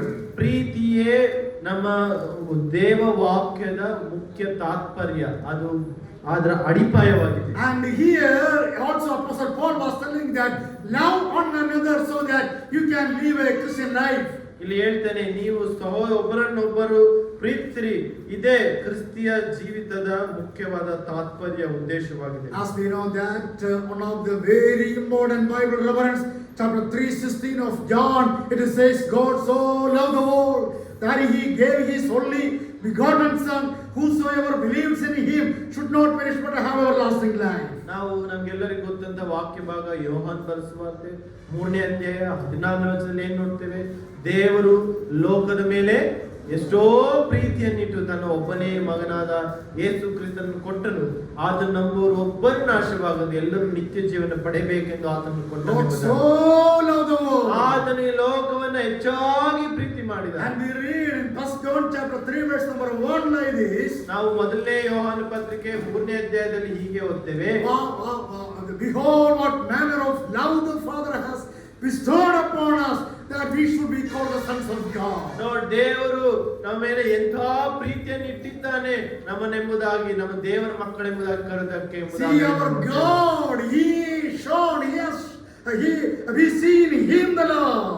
ಆದರೆ ನಮಗೆ ಪ್ರೀತಿಯಾಗಿ, ನಮಗೆ ಪ್ರೀತಿಯ ವರದಾನವಾಗಿ ಕೊಡಲ್ಪಟ್ಟಿದ್ದಾನೆ. And Jesus Christ is came in this world because of the love of God. ಯೇಸು ಕ್ರಿಸ್ತನು ಈ ಲೋಕಕ್ಕೆ ಬಂದದ್ದು ತಂದೆಯ ಪ್ರೀತಿಯ ನಿಜ ಗುರುತು ಅದಾಗಿದೆ. If God's love you and I, ಈ ದೇವರು ನನ್ನನ್ನ ಪ್ರೀತಿ ಮಾಡುವುದಾದ್ರೆ, and through the love of God He has sent Jesus Christ for you and I. ಆ ಪ್ರೀತಿಯ ನಿಜ ಗುಣವಾಗಿ ಯೇಸು ಕ್ರಿಸ್ತನು ನಮಗೆ ಆತನೇ ನಮ್ಮ ಜೀವಿತದಲ್ಲಿ ಬಂದಿರಬೇಕಾದ್ರೆ, We need to love each other. ಇವಾಗ ನಾವೇನ್ ಮಾಡ್ಬೇಕು? ನಾವು ಒಬ್ಬರನ್ನೊಬ್ಬರ ಪ್ರೀತಿಸುವ ಹಾಗಿರಲಿ. We are the children of God. ನಾವು ದೇವರ ಮಕ್ಕಳಾಗಿದ್ದೇವೆ. We are one in the body of Christ. ನಾವು ಕ್ರಿಸ್ತನ ದೇಹದಲ್ಲಿ ಒಂದೇ ಆಗಿದ್ದೇವೆ. And when we are one in Christ, ನಾವು ಕ್ರಿಸ್ತನಲ್ಲಿ ಒಂದಾಗಿರ್ಬೇಕಾದ್ರೆ, and when we are not having love in our lives, ನಾವು ನಮ್ಮ ಜೀವಿತದಲ್ಲಿ ಪ್ರೀತಿಯೇ ಇಲ್ಲದೆ ಹೋದ್ರೆ, then how we can be one in Christ? ನಾವು ಹೇಗೆ ಯೇಸು ಕ್ರಿಸ್ತನನ್ನ ನಮ್ಮ ಜೀವಿತದಲ್ಲಿ ತೋರಿಸಬಹುದು? Means when we are one in Christ, we need to have a love. ನಾವು ಕ್ರಿಸ್ತನಲ್ಲಿ ಒಂದಾಗಿದ್ರೆ ನಾವು ಪ್ರೀತಿಯಲ್ಲಿ ಸಹ ಒಂದಾಗಿರ್ಬೇಕು. Here that is the reason Apostle Paul was telling that love one another. ಅದಕ್ಕೆ ಅಪೊಸ್ತಲನಾದ ಪೌಲನು ಇಲ್ಲಿ ಹೇಳ್ತಾನೆ, ನೀವು ಒಬ್ಬರನ್ನೊಬ್ಬರು ಪ್ರೀತಿಸಬೇಕು ಎಂಬುದಾಗಿ ಹೇಳ್ತಾನೆ. Again, when we come to Romans chapter 5 and verse number 5, ರೋಮ ಪತ್ರಿಕೆ 5ನೇ ಅಧ್ಯಾಯ 5ನೇ ವಚನಕ್ಕೆ ಬರೋದಾದ್ರೆ, there we read, and hope does not put us to shame, because God's love has been poured out into our hearts through the Holy Spirit who has been given to us. ನಾವು ನೋಡ್ತೇವೆ, ಈ ನಿರೀಕ್ಷೆಯು ನಮ್ಮ ಆಶೆಯನ್ನು ಭಂಗಪಡಿಸುವುದಿಲ್ಲ, ನಮಗೆ ಕೊಟ್ಟಿರುವ ಪವಿತ್ರಾತ್ಮನ ಮೂಲಕವಾಗಿ ದೇವರ ಪ್ರೀತಿ ರಸವು ನಮ್ಮ ಹೃದಯಗಳಲ್ಲಿ ಧಾರಾಳವಾಗಿ ಸುರಿದದೇ ಇಲ್ಲ. So there we see, through the Holy Spirit of God we have the love. ನಾವು ನೋಡ್ತಾ ಇದ್ದೇವೆ, ದೇವರ ಪ್ರೀತಿ ರಸವು ಪವಿತ್ರಾತ್ಮನ ಮೂಲಕವಾಗಿ ನಮ್ಮ ಹೃದಯಗಳಲ್ಲಿ ಅದು ಸುರಿಯಲ್ಪಟ್ಟಿದೆ ಎಂಬುದಾಗಿ. See, as a believer we have the Holy Spirit. ನಾವು ದೇವರ ಮಕ್ಕಳಂತ ನಮ್ಮಲ್ಲಿ ದೇವರ ಆತ್ಮನು ನೆಲೆಗೊಂಡಿದ್ದಾನೆ. And there are some people they say that no, we have no. When you are saved, you cannot have the Holy Spirit. ನೀವು ರಕ್ಷಣೆ ಹೊಂದಾಗ ಅನೇಕರು ಹೇಳ್ತಾರೆ ನಿಮಗೆ ದೇವರಾತ್ಮನ ಇರೋದಿಲ್ಲ. But Bible says, ಅದು ದೇವರು ಹೇಳುತ್ತೆ, when you accepted Lord Jesus Christ, ದೇವರ ವಾಕ್ಯ ಹೇಳ್ತಂದ್ರೆ ಯಾವಾಗ ನಾವು ದೇವರನ್ನ ರಕ್ಷಕನಾಗಿ ಸ್ವೀಕಾರ the ಮಾಡ್ತೀವಿ, same moment the Holy Spirit of God is coming to us. ಆ ಕ್ಷಣವೇ ದೇವರ ಆತ್ಮವು ನಮ್ಮಲ್ಲಿ ಆತನು The ಬರುವಂತ baptism of the Holy Spirit is happening the same moment. ಆ ಕ್ಷಣವೇ ದೇವರ ಒಂದು ಆತ್ಮನ ಒಂದು ದೀಕ್ಷಾ ಸ್ನಾನ ನಮಗೆ And ಆಗುವಂತದ್ದಾಗಿದೆ. the same moment, sealing of the Holy Spirit is happening in our life. ಆ ಕ್ಷಣವೇ ದೇವರ ಆತ್ಮನು ನಮ್ಮಲ್ಲಿ ಬಂದು ಅದು ಮುದ್ರೆ ಹೊಂದುವಂತದ್ದಾಗಿದೆ. At the same moment, indwelling of the Holy Spirit will come and stay in our life. ಆ ಕ್ಷಣವೇ ದೇವರ ಆತ್ಮನು ನಮ್ಮಲ್ಲಿ ಶಾಶ್ವತವಾಗಿ ಅದನ್ನು At ನೆಲೆಸುವಂತವನಾಗಿದ್ದಾನೆ. the same moment, anointing of the Holy Spirit is happening in our life. ಆ ಕ್ಷಣವೇ ನಮಗೆ ಅಭಿಷೇಕವು ಉಂಟಾಗುವಂತದ್ದಾಗಿದೆ. We have anointment. ನಮಗೆ ದೇವರಾತ್ಮನ ಅಭಿಷೇಕವಾಗಿದೆ. We have the Holy Spirit baptism. ನಮಗೆ ದೇವರಾತ್ಮನ ಒಂದು ದೀಕ್ಷಾಸ್ಥಾನವಾಗಿದೆ. We have the Spirit, the sealing of the Holy Spirit. ನಮಗೆ ದೇವರಾತ್ಮನ ಮುದ್ರೆಯು We ಮುದ್ರಿಸಲ್ಪಟ್ಟಿದೆ. have the indwelling of the Holy Spirit. ದೇವರಾತ್ಮವು ಶಾಶ್ವತವಾದಂತಹ ಒಂದು ನಿವಾಸ ಸ್ಥಾನವು ನಮ್ಮಲ್ಲಿ ಅದು And ದೃಢವಾಗಿದೆ. we have the filling of the Holy Spirit. ನಮ್ಮಲ್ಲಿ ದೇವರಾತ್ಮನು ಆತನು It ತುಂಬಲ್ಪಟ್ಟವನಾಗಿದ್ದಾನೆ. means we have the Holy Spirit. ನಮ್ಮಲ್ಲಿ ದೇವರಾತ್ಮನಿದ್ದಾನೆ. We are saved and the Holy Spirit is with us. ನಾವು ರಕ್ಷಿಸಲ್ಪಟ್ಟಿದ್ದೇವೆ. ನಾವು ದೇವರಾತ್ಮನು ನಮ್ಮಲ್ಲಿ And ವಾಸವಾಗಿದ್ದಾನೆ. here Romans chapter 5 verse number 5 says, ದೇವರ ರೋಮ ಪತ್ರಿಕೆ 5ನೇ ಅಧ್ಯಾಯ 5ನೇ ವಚನದಲ್ಲಿ ಹೀಗೆ and ಹೇಳ್ತಾರೆ, hope does not put us to shame because God's love has been poured out into our hearts through the Holy Spirit. ನಾವಿಲ್ಲಿ ನೋಡ್ತಾ ಇದ್ದೇವೆ, ನಿರೀಕ್ಷೆಯು ನಮ್ಮ ಆಶೆ ಅದು ಎಂದಿಗೂ ವ್ಯರ್ಥ ಅಂದ್ರೆ ಭಂಗಪಡಿಸುವುದಿಲ್ಲ. ನಮಗೆ ಕೊಟ್ಟಿರೋ ಪವಿತ್ರಾತ್ಮನ ಮೂಲವಾಗಿ ದೇವರ ಪ್ರೀತಿ ರಸವು ನಮ್ಮ ಹೃದಯಗಳಲ್ಲಿ ಧಾರಾಳವಾಗಿ ಸುರಿದದೆ. See, the love of God is with us. ನೋಡಿದ್ರ ದೇವರ ಪ್ರೀತಿ ಹೇಗಿದೆ, ಧಾರಾಳವಾಗಿ ನಮ್ಮ ಹೃದಯದಲ್ಲಿ ಇದೆ. You know why the word of why the love of God is with us? ಯಾಕೆ ದೇವರ ಪ್ರೀತಿಯು ನಮ್ಮ ಹೃದಯದಲ್ಲಿದೆ? Our God is with us. ನಮ್ಮ ದೇವರನ್ನ ಮಾಡ್ಲಿಕ್ಕಿದ್ದಾನೆ. The Triune God is with ಆ us. ತ್ರಯೇಕ ದೇವರು ನಮ್ಮಲ್ಲಿ ಇದ್ದಾನೆ. The Holy Spirit is with us. ದೇವರ ಆತ್ಮವು ನಮ್ಮಲ್ಲಿ ಇದ್ದಾನೆ. God the Father is with us. ತಂದೆಯಾದ ದೇವರು ನಮ್ಮೊಟ್ಟಿಗೆ God ಇದ್ದಾನೆ. the Son is with us. ಮಗನಾದ ಕ್ರಿಸ್ತನ್ ನಮ್ಮಲ್ಲಿ ಇದ್ದಾನೆ. When the Holy Spirit is with us, ಪವಿತ್ರಾತ್ಮ ನಮ್ಮಲ್ಲಿ ಇರ್ಬೇಕಾದ್ರೆ we have the love. ನಮ್ಮಲ್ಲಿ ದೇವರ ಪ್ರೀತಿ And ಇದೆ. we have to love one another. ನಾವು ಒಬ್ಬರನ್ನೊಬ್ಬರು ಪ್ರೀತಿಸಬೇಕು. When we come to 1 John chapter 2, ನಾವು ಯೋಹಾನನು ಬರೆದ ಪತ್ರಿಕೆ ಮೊದಲನೇ ಅಧ್ಯಾಯಕ್ಕೆ ನಾವು ಬರುವುದಾದ್ರೆ chapter 2 verses 9 and 10. 1 Now- John chapter 2 verses 9 and 10. ಮೊದಲನೇ ಯೋಹಾನ ಪತ್ರಿಕೆ 2ನೇ ಅಧ್ಯಾಯ 10ನೇ 9 and 10. 9 पहला योहान का पत्रिका 2वां अध्याय 9 और 10वां वचन. మొదటి యోహాను పత్రిక 2వ అధ్యాయము 9 10వ వచనం. In English I will read, anyone who claims to be the light but hates brother or sister is still in the darkness. Anyone who loves their brother and sister lives in the light, and there is nothing in them to make them stumble. ತನ್ನ ಸಹೋದರನನ್ನು ಪ್ರೀತಿಸುವವನು ಬೆಳಕಿನಲ್ಲಿ ನೆಲೆಗೊಂಡಿದ್ದಾನೆ ಮತ್ತು ಅವನಲ್ಲಿ ವಿಘ್ನಕರವಾದದ್ದು ಏನೂ ಇಲ್ಲ. ತನ್ನ ಸಹೋದರನನ್ನು ದ್ವೇಷಿಸುವವನು ಕತ್ತಲೆಯಲ್ಲಿದ್ದಾನೆ, ಕತ್ತಲೆಯಲ್ಲಿ ನಡೆದುಕೊಳ್ಳುತ್ತಾನೆ. ಕತ್ತಲೆಯು ಅವನ ಕಣ್ಣುಗಳನ್ನು ಕಾಣದ ಹಾಗೆ ಮಾಡಿದ್ರಿಂದ ತಾನು ಎಲ್ಲಿಗೆ ಹೋಗುತ್ತಾನೋ ಅವನಿಗೆ ತಿಳಿಯದು. See, there it is very clear. Anyone who loves their brother and sister lives in the light. ತನ್ನ ಸಹೋದರನ್ನು ಪ್ರೀತಿಸುವವನು ಎಲ್ಲಿದ್ದಾನೆ? ಬೆಳಕಿನಲ್ಲಿದ್ದಾನೆ. Love one another. ಒಬ್ಬರನ್ನೊಬ್ಬರು ಪ್ರೀತಿಸಿರಿ. And when you are not loving your brother and sister, ನೀವು ನಿಮ್ಮ ಸಹೋದರನ ನೀವು ಪ್ರೀತಿ ಮಾಡದೆ ಹೋದ್ರೆ you are not in the light. ನೀವು ಬೆಳಕಲ್ಲಿಯೇ ಇಲ್ಲ, And you are in the darkness. ನೀವು ಕತ್ತಲಲ್ಲಿ ಇದ್ದೀರಾ. So love one another is one of the very important points. ಒಬ್ಬರನ್ನೊಬ್ಬರು ಪ್ರೀತಿ ಮಾಡುವಂತ ಒಂದು ವಿಷಯ ಅದು ತುಂಬಾ ಮುಖ್ಯವಾದದ್ದಾಗಿದೆ. 1 John chapter 3 verse number 14. ಮೊದಲನೇ ಯೋಹಾನ ಪತ್ರಿಕೆ 3ನೇ ಅಧ್ಯಾಯ 14ನೇ ವಚನ. There we read, we know that we have passed from the dead to life because we love each other. Anyone who does not love remains in death. ನಾವಂತೂ ಕ್ರೈಸ್ತ ಸಹೋದರನ್ನು ಪ್ರೀತಿಸುವವರಾಗಿರುವುದರಿಂದ ಮರಣದಿಂದ ಪಾರಾಗಿ ಜೀವದಲ್ಲಿ ಸೇರಿದ್ದೇವೆಂಬುದು ನಮಗೆ ಗೊತ್ತಾಗಿದೆ. ಪ್ರೀತಿಸದೆ ಇರುವವನು ಮರಣದಲ್ಲಿಯೇ ಇದ್ದಾನೆ. If you are not loving your brother and sister, ನೀವು ನಿಮ್ಮ ಸಹೋದರ ಸಹೋದರಿಯನ್ನ ಪ್ರೀತಿ ಮಾಡದೆ ಹೋದ್ರೆ you are in death. ನೀವು ಮರಣದಲ್ಲಿದ್ದೀರಾ. Not that I am telling. ನಾನು ಅದನ್ನ ಹೇಳ್ತಾ ಇಲ್ಲ, Bible says. ದೇವರ ವಾಕ್ಯದಲ್ಲಿ ಹೇಳ್ತಾ Love one another is very, very important. ಒಬ್ಬರನ್ನೊಬ್ಬರು ಪ್ರೀತಿ ಮಾಡುವ ಅನ್ನೋದು ತುಂಬಾ ಪ್ರಾಮುಖ್ಯವಾದಂತ ವಿಷಯವಾಗಿದೆ. If you are not loving your brother and sister, ನೀವು ನಿಮ್ಮ ಸಹೋದರರನ್ನ ಸಹೋದರಿಯನ್ನ ಪ್ರೀತಿ ಮಾಡದೇ ಇದ್ರೆ, and if you say that I am a Christian according to the Bible, you are in darkness and death. ನೀವು ಕ್ರೈಸ್ತರೆಂಬುದಾಗಿ ನಿಮ್ಮ ಸಹೋದರನ ಪ್ರೀತಿ ಮಾಡದೆ ಹೋದ್ರೆ ನೀನು ಕತ್ತಲೆಯಲ್ಲಿದ್ದೀಯಾ, ನೀನು ಮರಣದಲ್ಲಿದ್ದೀಯಾ ಎಂಬುದಾಗಿ ದೇವರ ವಾಕ್ಯವು ಸ್ಪಷ್ಟವಾಗಿ ಹೇಳ್ತಾ ಇದೆ. Love is one of the foundational subject in Christendom. ಪ್ರೀತಿ ಅನ್ನೋದು ಕ್ರಿಸ್ತನನ್ನ ಹೊಂದಿದಂತ ನಮ್ಮ ಜೀವಿತದಲ್ಲಿ ಅದು ಬುನಾದಿಯಾಗಿದೆ.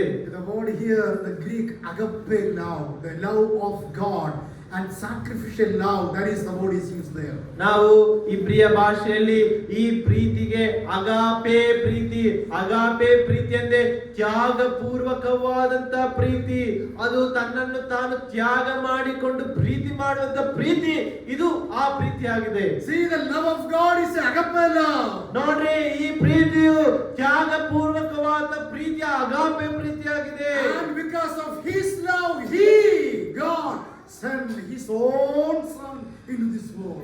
ಆ ತಂದೆಯಾದ ದೇವರು ನಮ್ಮನ್ನ ಪ್ರೀತಿ ಮಾಡಿ ತನ್ನ ಪ್ರಿಯ ಕುಮಾರನಾದ ಯೇಸು ಕ್ರಿಸ್ತನ ನಮಗಾಗಿ ತ್ಯಾಗ ಮಾಡಿ ಕೊಟ್ಟ. And he died for you and I. ತನ್ನ ಮಗನು ನಮಗಾಗಿ ತನ್ನನ್ನೇ ತ್ಯಾಗ ಮಾಡಿ ಬಲಿದಾನವಾಗಿ ಮರಣವನ್ನು He is ಅನುಭವಿಸಿದ. supposed to be in hell. ನಾವು ನಿತ್ಯವಾದ ನರಕದಲ್ಲಿ He is ಇರಬೇಕಾಗಿತ್ತು. supposed to be in eternal damnation. ನಾವು ನಿತ್ಯವಾದ ಕತ್ತಲೆಯಲ್ಲಿ He is ಇರಬೇಕಾಗಿತ್ತು. supposed to be in the hell and say, Lord, please help. ನಾವು ನಿತ್ಯವಾದ ನರಕದಲ್ಲಿದ್ದು ದೇವರೇ ನಮ್ಮನ್ನ ಕಾಪಾಡು ಎಂಬುದಾಗಿ ನಾವು Instead of ಬೇಡಿಕೊಳ್ಳಬೇಕಾಗಿತ್ತು. you and I, he came. ನನ್ನ ನಿನ್ನ ಬದಲಾಗಿ ಆತನು ಬಂದ. And Jesus died for our sin. ಆತನು ಬಂದು ನನ್ನ ನಿನ್ನ ಬದಲಾಗಿ ಕಲ್ವಾರಿ ಶಿಲುಬೆಯಲ್ಲಿ ಮರಣವನ್ನು ಅನುಭವಿಸಿದ. He has taken our sin in his body. ಆತನು ನಮ್ಮ ಪಾಪವನ್ನ ಆ ಶುದ್ಧ ತನ್ನ ದೇಹದಲ್ಲಿ ಹೊತ್ತುಕೊಂಡನು. And he suffered. He suffered. And he has gone through a very big agony. ಆತನು ತುಂಬಾ ಭಯಂಕರವಾದಂತ ವೇದನೆಯಲ್ಲಿ ಆ ಒಂದು ನೋವಿನಲ್ಲಿ ಆತನು ದಾಟಿ And ಹೋದನು. he died on the cross of Calvary. ಆತನು ಕಲ್ವಾರಿ ಶಿಲುಬೆಯಲ್ಲಿ ನಮಗಾಗಿ ಪ್ರಾಣವನ್ನು Why ಕೊಟ್ಟನು. Jesus died on the cross of Calvary? ಯಾಕೆ ಯೇಸು ಕ್ರಿಸ್ತನು ಕಲ್ವಾರಿ ಶಿಲುಬೆಯಲ್ಲಿ He ಪ್ರಾಣ died on the Calvary for my life. ಆತನು ನನ್ನ ಒಂದು ಜೀವಿತಕ್ಕಾಗಿ ಆತನು ತನ್ನ ಜೀವಿತವನ್ನ Jesus died for you and I. ಯೇಸು ಕ್ರಿಸ್ತನು ನನಗಾಗಿ ನಿನಗಾಗಿ ಆತನು You and I supposed to die. ನಾನು ನೀನು ಸಾಯಬೇಕಾಗಿತ್ತು. You and I supposed to be in hell. ನಾನು ನೀನು ಆ ನಿತ್ಯವಾದ ನರಕದಲ್ಲಿ But ಇರಬೇಕಾಗಿತ್ತು. Jesus died for our life. ಆದ್ರೆ ಯೇಸು ಕ್ರಿಸ್ತನು ನಮ್ಮ ಜೀವಿತಕ್ಕಾಗಿ ಆತನು ಮರಣವನ್ನು ಅನುಭವಿಸಿದರು. Oh, what a gracious and precious love of God. ಓ, ಎಂತ ಶ್ರೇಷ್ಠವಾದಂತ ಆಶ್ಚರ್ಯವಾದ ಯೇಸು ಕ್ರಿಸ್ತನ ಪ್ರೀತಿ ಮಧ್ಯಾಹ್ನ ವೇಳೆಯಲ್ಲಿ ನಾವು ಧ್ಯಾನ ಮಾಡ್ತಾ I ಇದ್ದೀವಿ. cannot describe the definition of the love. ನಾವು ಯಾವ ಒಂದು ಪ್ರೀತಿಯ ವಿವರಣೆಯನ್ನ ನಾವು ಯಾವ ರೀತಿಯಲ್ಲೂ ವಿವರಿಸಲಿಕ್ಕೆ ಸಾಧ್ಯವೇ ಇಲ್ಲ. So love the world. ಅಂತ ಒಂದು ಪ್ರೀತಿ ನಮ್ಮ ಕರ್ತನ ಪ್ರೀತಿ. Eternal love of ಅದು God. ನಿತ್ಯವಾದ ಪ್ರೀತಿಯಾಗಿದೆ. The bread and the love which is described according to scripture we cannot understand. ಆ ಒಂದು ದೇವರ ಪ್ರೀತಿಯು ಈ ವಾಕ್ಯದಲ್ಲಿ ನಾವು ಎಷ್ಟು ನೋಡಿದ್ರು ಅದನ್ನ ನಾವು ಹೇಗೆ ವಿವರಿಸುವುದಕ್ಕೆ ಸಾಧ್ಯವೇ ಇಲ್ಲ. If God loves you and I, ದೇವರು ನನ್ನನ್ನು ಪ್ರೀತಿ ಮಾಡುವುದಾದ್ರೆ we also have to love each other. ನಾವು ಒಬ್ಬರನ್ನ ಒಬ್ಬರು ಪ್ರೀತಿಸುವ ಒಂದು ಹಂಗಿನಲ್ಲಿ ಇದ್ದೇವೆ. First John chapter 4 verses 7 and 8. ಮೊದಲನೇ ಯೋಹಾನ ಪತ್ರಿಕೆ 4ನೇ ಅಧ್ಯಾಯ 8ನೇ ವಚನ. There we read, dear friends, let us love one another, for love comes from God. Everyone who loves has been born of God and knows God. Whosoever does not love does not know God, because God is love. ನಾವು ಮೊದಲನೇ ಯೋಹಾನ ಪತ್ರಿಕೆ 4ನೇ ಅಧ್ಯಾಯ 7ರಿಂದ पहला ಯೋಹಾನ ಪತ್ರಿಕಾ 4वां अध्याय 7वां वचन से हम पढ़ रहे हैं. ಪ್ರಿಯರೇ, ನಾವು ಒಬ್ಬರನ್ನೊಬ್ಬರು ಪ್ರೀತಿಸೋಣ. ಪ್ರೀತಿಯು ದೇವರಿಂದಾಗಿದೆ ಮತ್ತು ಪ್ರೀತಿ ಮಾಡುವ ಪ್ರತಿಯೊಬ್ಬನು ದೇವರಿಂದ ಹುಟ್ಟಿದವನು. ದೇವರನ್ನು ಬಲ್ಲವನು ಆಗಿದ್ದಾನೆ.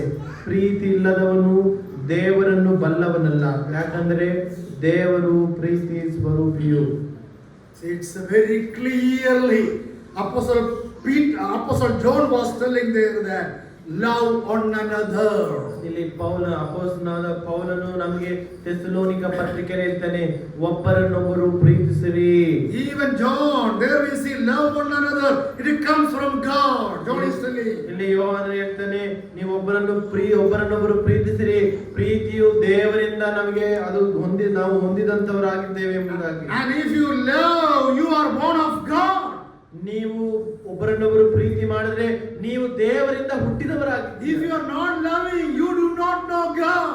ನೀವು ಒಬ್ಬರನ್ನೊಬ್ಬರು ಪ್ರೀತಿ ಮಾಡದೆ ಹೋದ್ರೆ ನೀವು ದೇವರನ್ನೇ ಅರಿಯದವರಲ್ಲ, ತಿಳಿಯದವರಲ್ಲ. Because God is love. ಯಾಕಂದ್ರೆ ದೇವರೇ ಆ ಪ್ರೀತಿ ಸ್ವರೂಪನಾಗಿದ್ದಾನೆ. One another, love one another is very, very important. ಒಬ್ಬರನ್ನೊಬ್ಬರು ಪ್ರೀತಿಸಿರಿ, ಇದು ತುಂಬಾ ಪ್ರಾಮುಖ್ಯವಾದ ವಿಷಯ. And again, 1 John chapter 4, 11 to 14, there also we see the same thing. ನಾವು ಅದೇ ಯೋಹಾನ ಪತ್ರಿಕೆ 4ನೇ ಅಧ್ಯಾಯ 11ರಿಂದ 14ವರೆಗೂ ಅದೇ ಪ್ರೀತಿ ವಿಷಯದಲ್ಲಿ ನಾವು ನೋಡ್ತಾ ಇದ್ದೀವಿ. And there we see through the Holy Spirit of God we have to love one another. ನಾವು ಅಲ್ಲಿ ನೋಡ್ಬೇಕಾದ್ರೆ ದೇವರ ಆತ್ಮನ ಮುಖಾಂತರ ಒಬ್ಬರನ್ನೊಬ್ಬರು ನಾವು ಪ್ರೀತಿಸಬೇಕೆಂಬುದಾಗಿ. And chapter 4, 1 Thessalonians chapter 4, ನಾವು ಮೊದಲನೇ ಥೆಸಲೋನಿಕದವರಿಗೆ ಬರೆದ ಪತ್ರಿಕೆ 4ನೇ ಅಧ್ಯಾಯ 4ನೇ ವಚನಕ್ಕೆ ಬರೋಣ.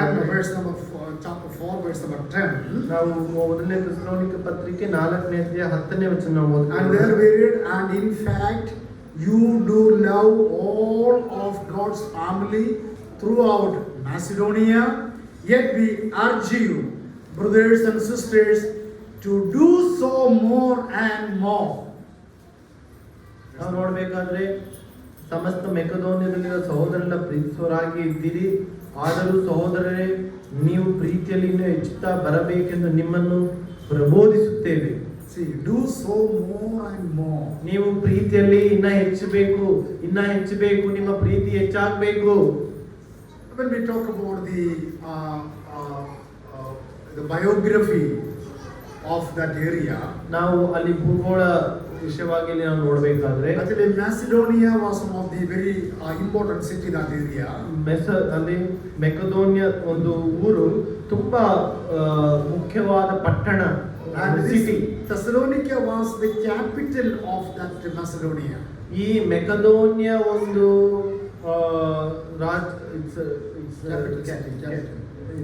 Thessalonia is the capital of Macedonia. ಈ ಮೆಸೆದೋನಿಯಾದ ಒಂದು ಏನು ಮುಖ್ಯವಾದ ಪಟ್ಟಣ ಏನಂತ ರಾಜಧಾನಿ. ಇವಾಗ ಕರ್ನಾಟಕಕ್ಕೆ ಬೆಂಗಳೂರು ರಾಜಧಾನಿ, ಹಾಗೆ ಮೆಕೆದೋನ್ಯ ಒಂದು ರಾಜ್ಯಕ್ಕೆ ಥೆಸಲೋನಿಕಾ ಅನ್ನೋದು ಅದು ರಾಜಧಾನಿ. So in Thessalonica many people used to come for business.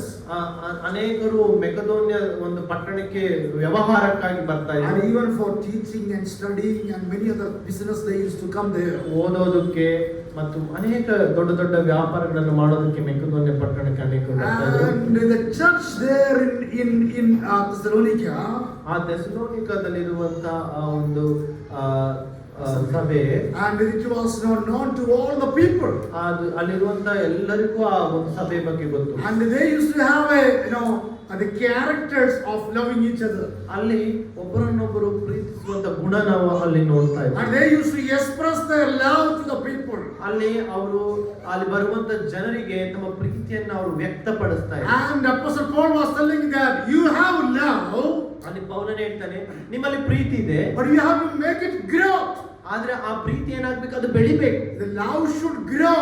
ಪ್ರೀತಿಯಲ್ಲಿ ಬೆಳಿಬೇಕು, ಪ್ರೀತಿಯ ಬೆಳಿಬೇಕು. Apostle is not telling that you don't have love. ಪೌಲನು ಹೇಳ್ತಾನೆ, ನಿಮ್ಮಲ್ಲಿ ಪ್ರೀತಿ ಇಲ್ಲ ಅಂತ ಹೇಳ್ತೀನಿ. You have love. ನಿಮಗೆ ಪ್ರೀತಿ ಇದೆ, but don't be like this. Don't be like this. ನೀವು ಹೀಗೆ ಇರಬಾರದು. You need to make growth of the love. ನಿಮ್ಮ ಪ್ರೀತಿಯ ಅಭಿವೃದ್ಧಿಯನ್ನು ಹೊಂದಬೇಕು. The growth has to the growth of love has to move out.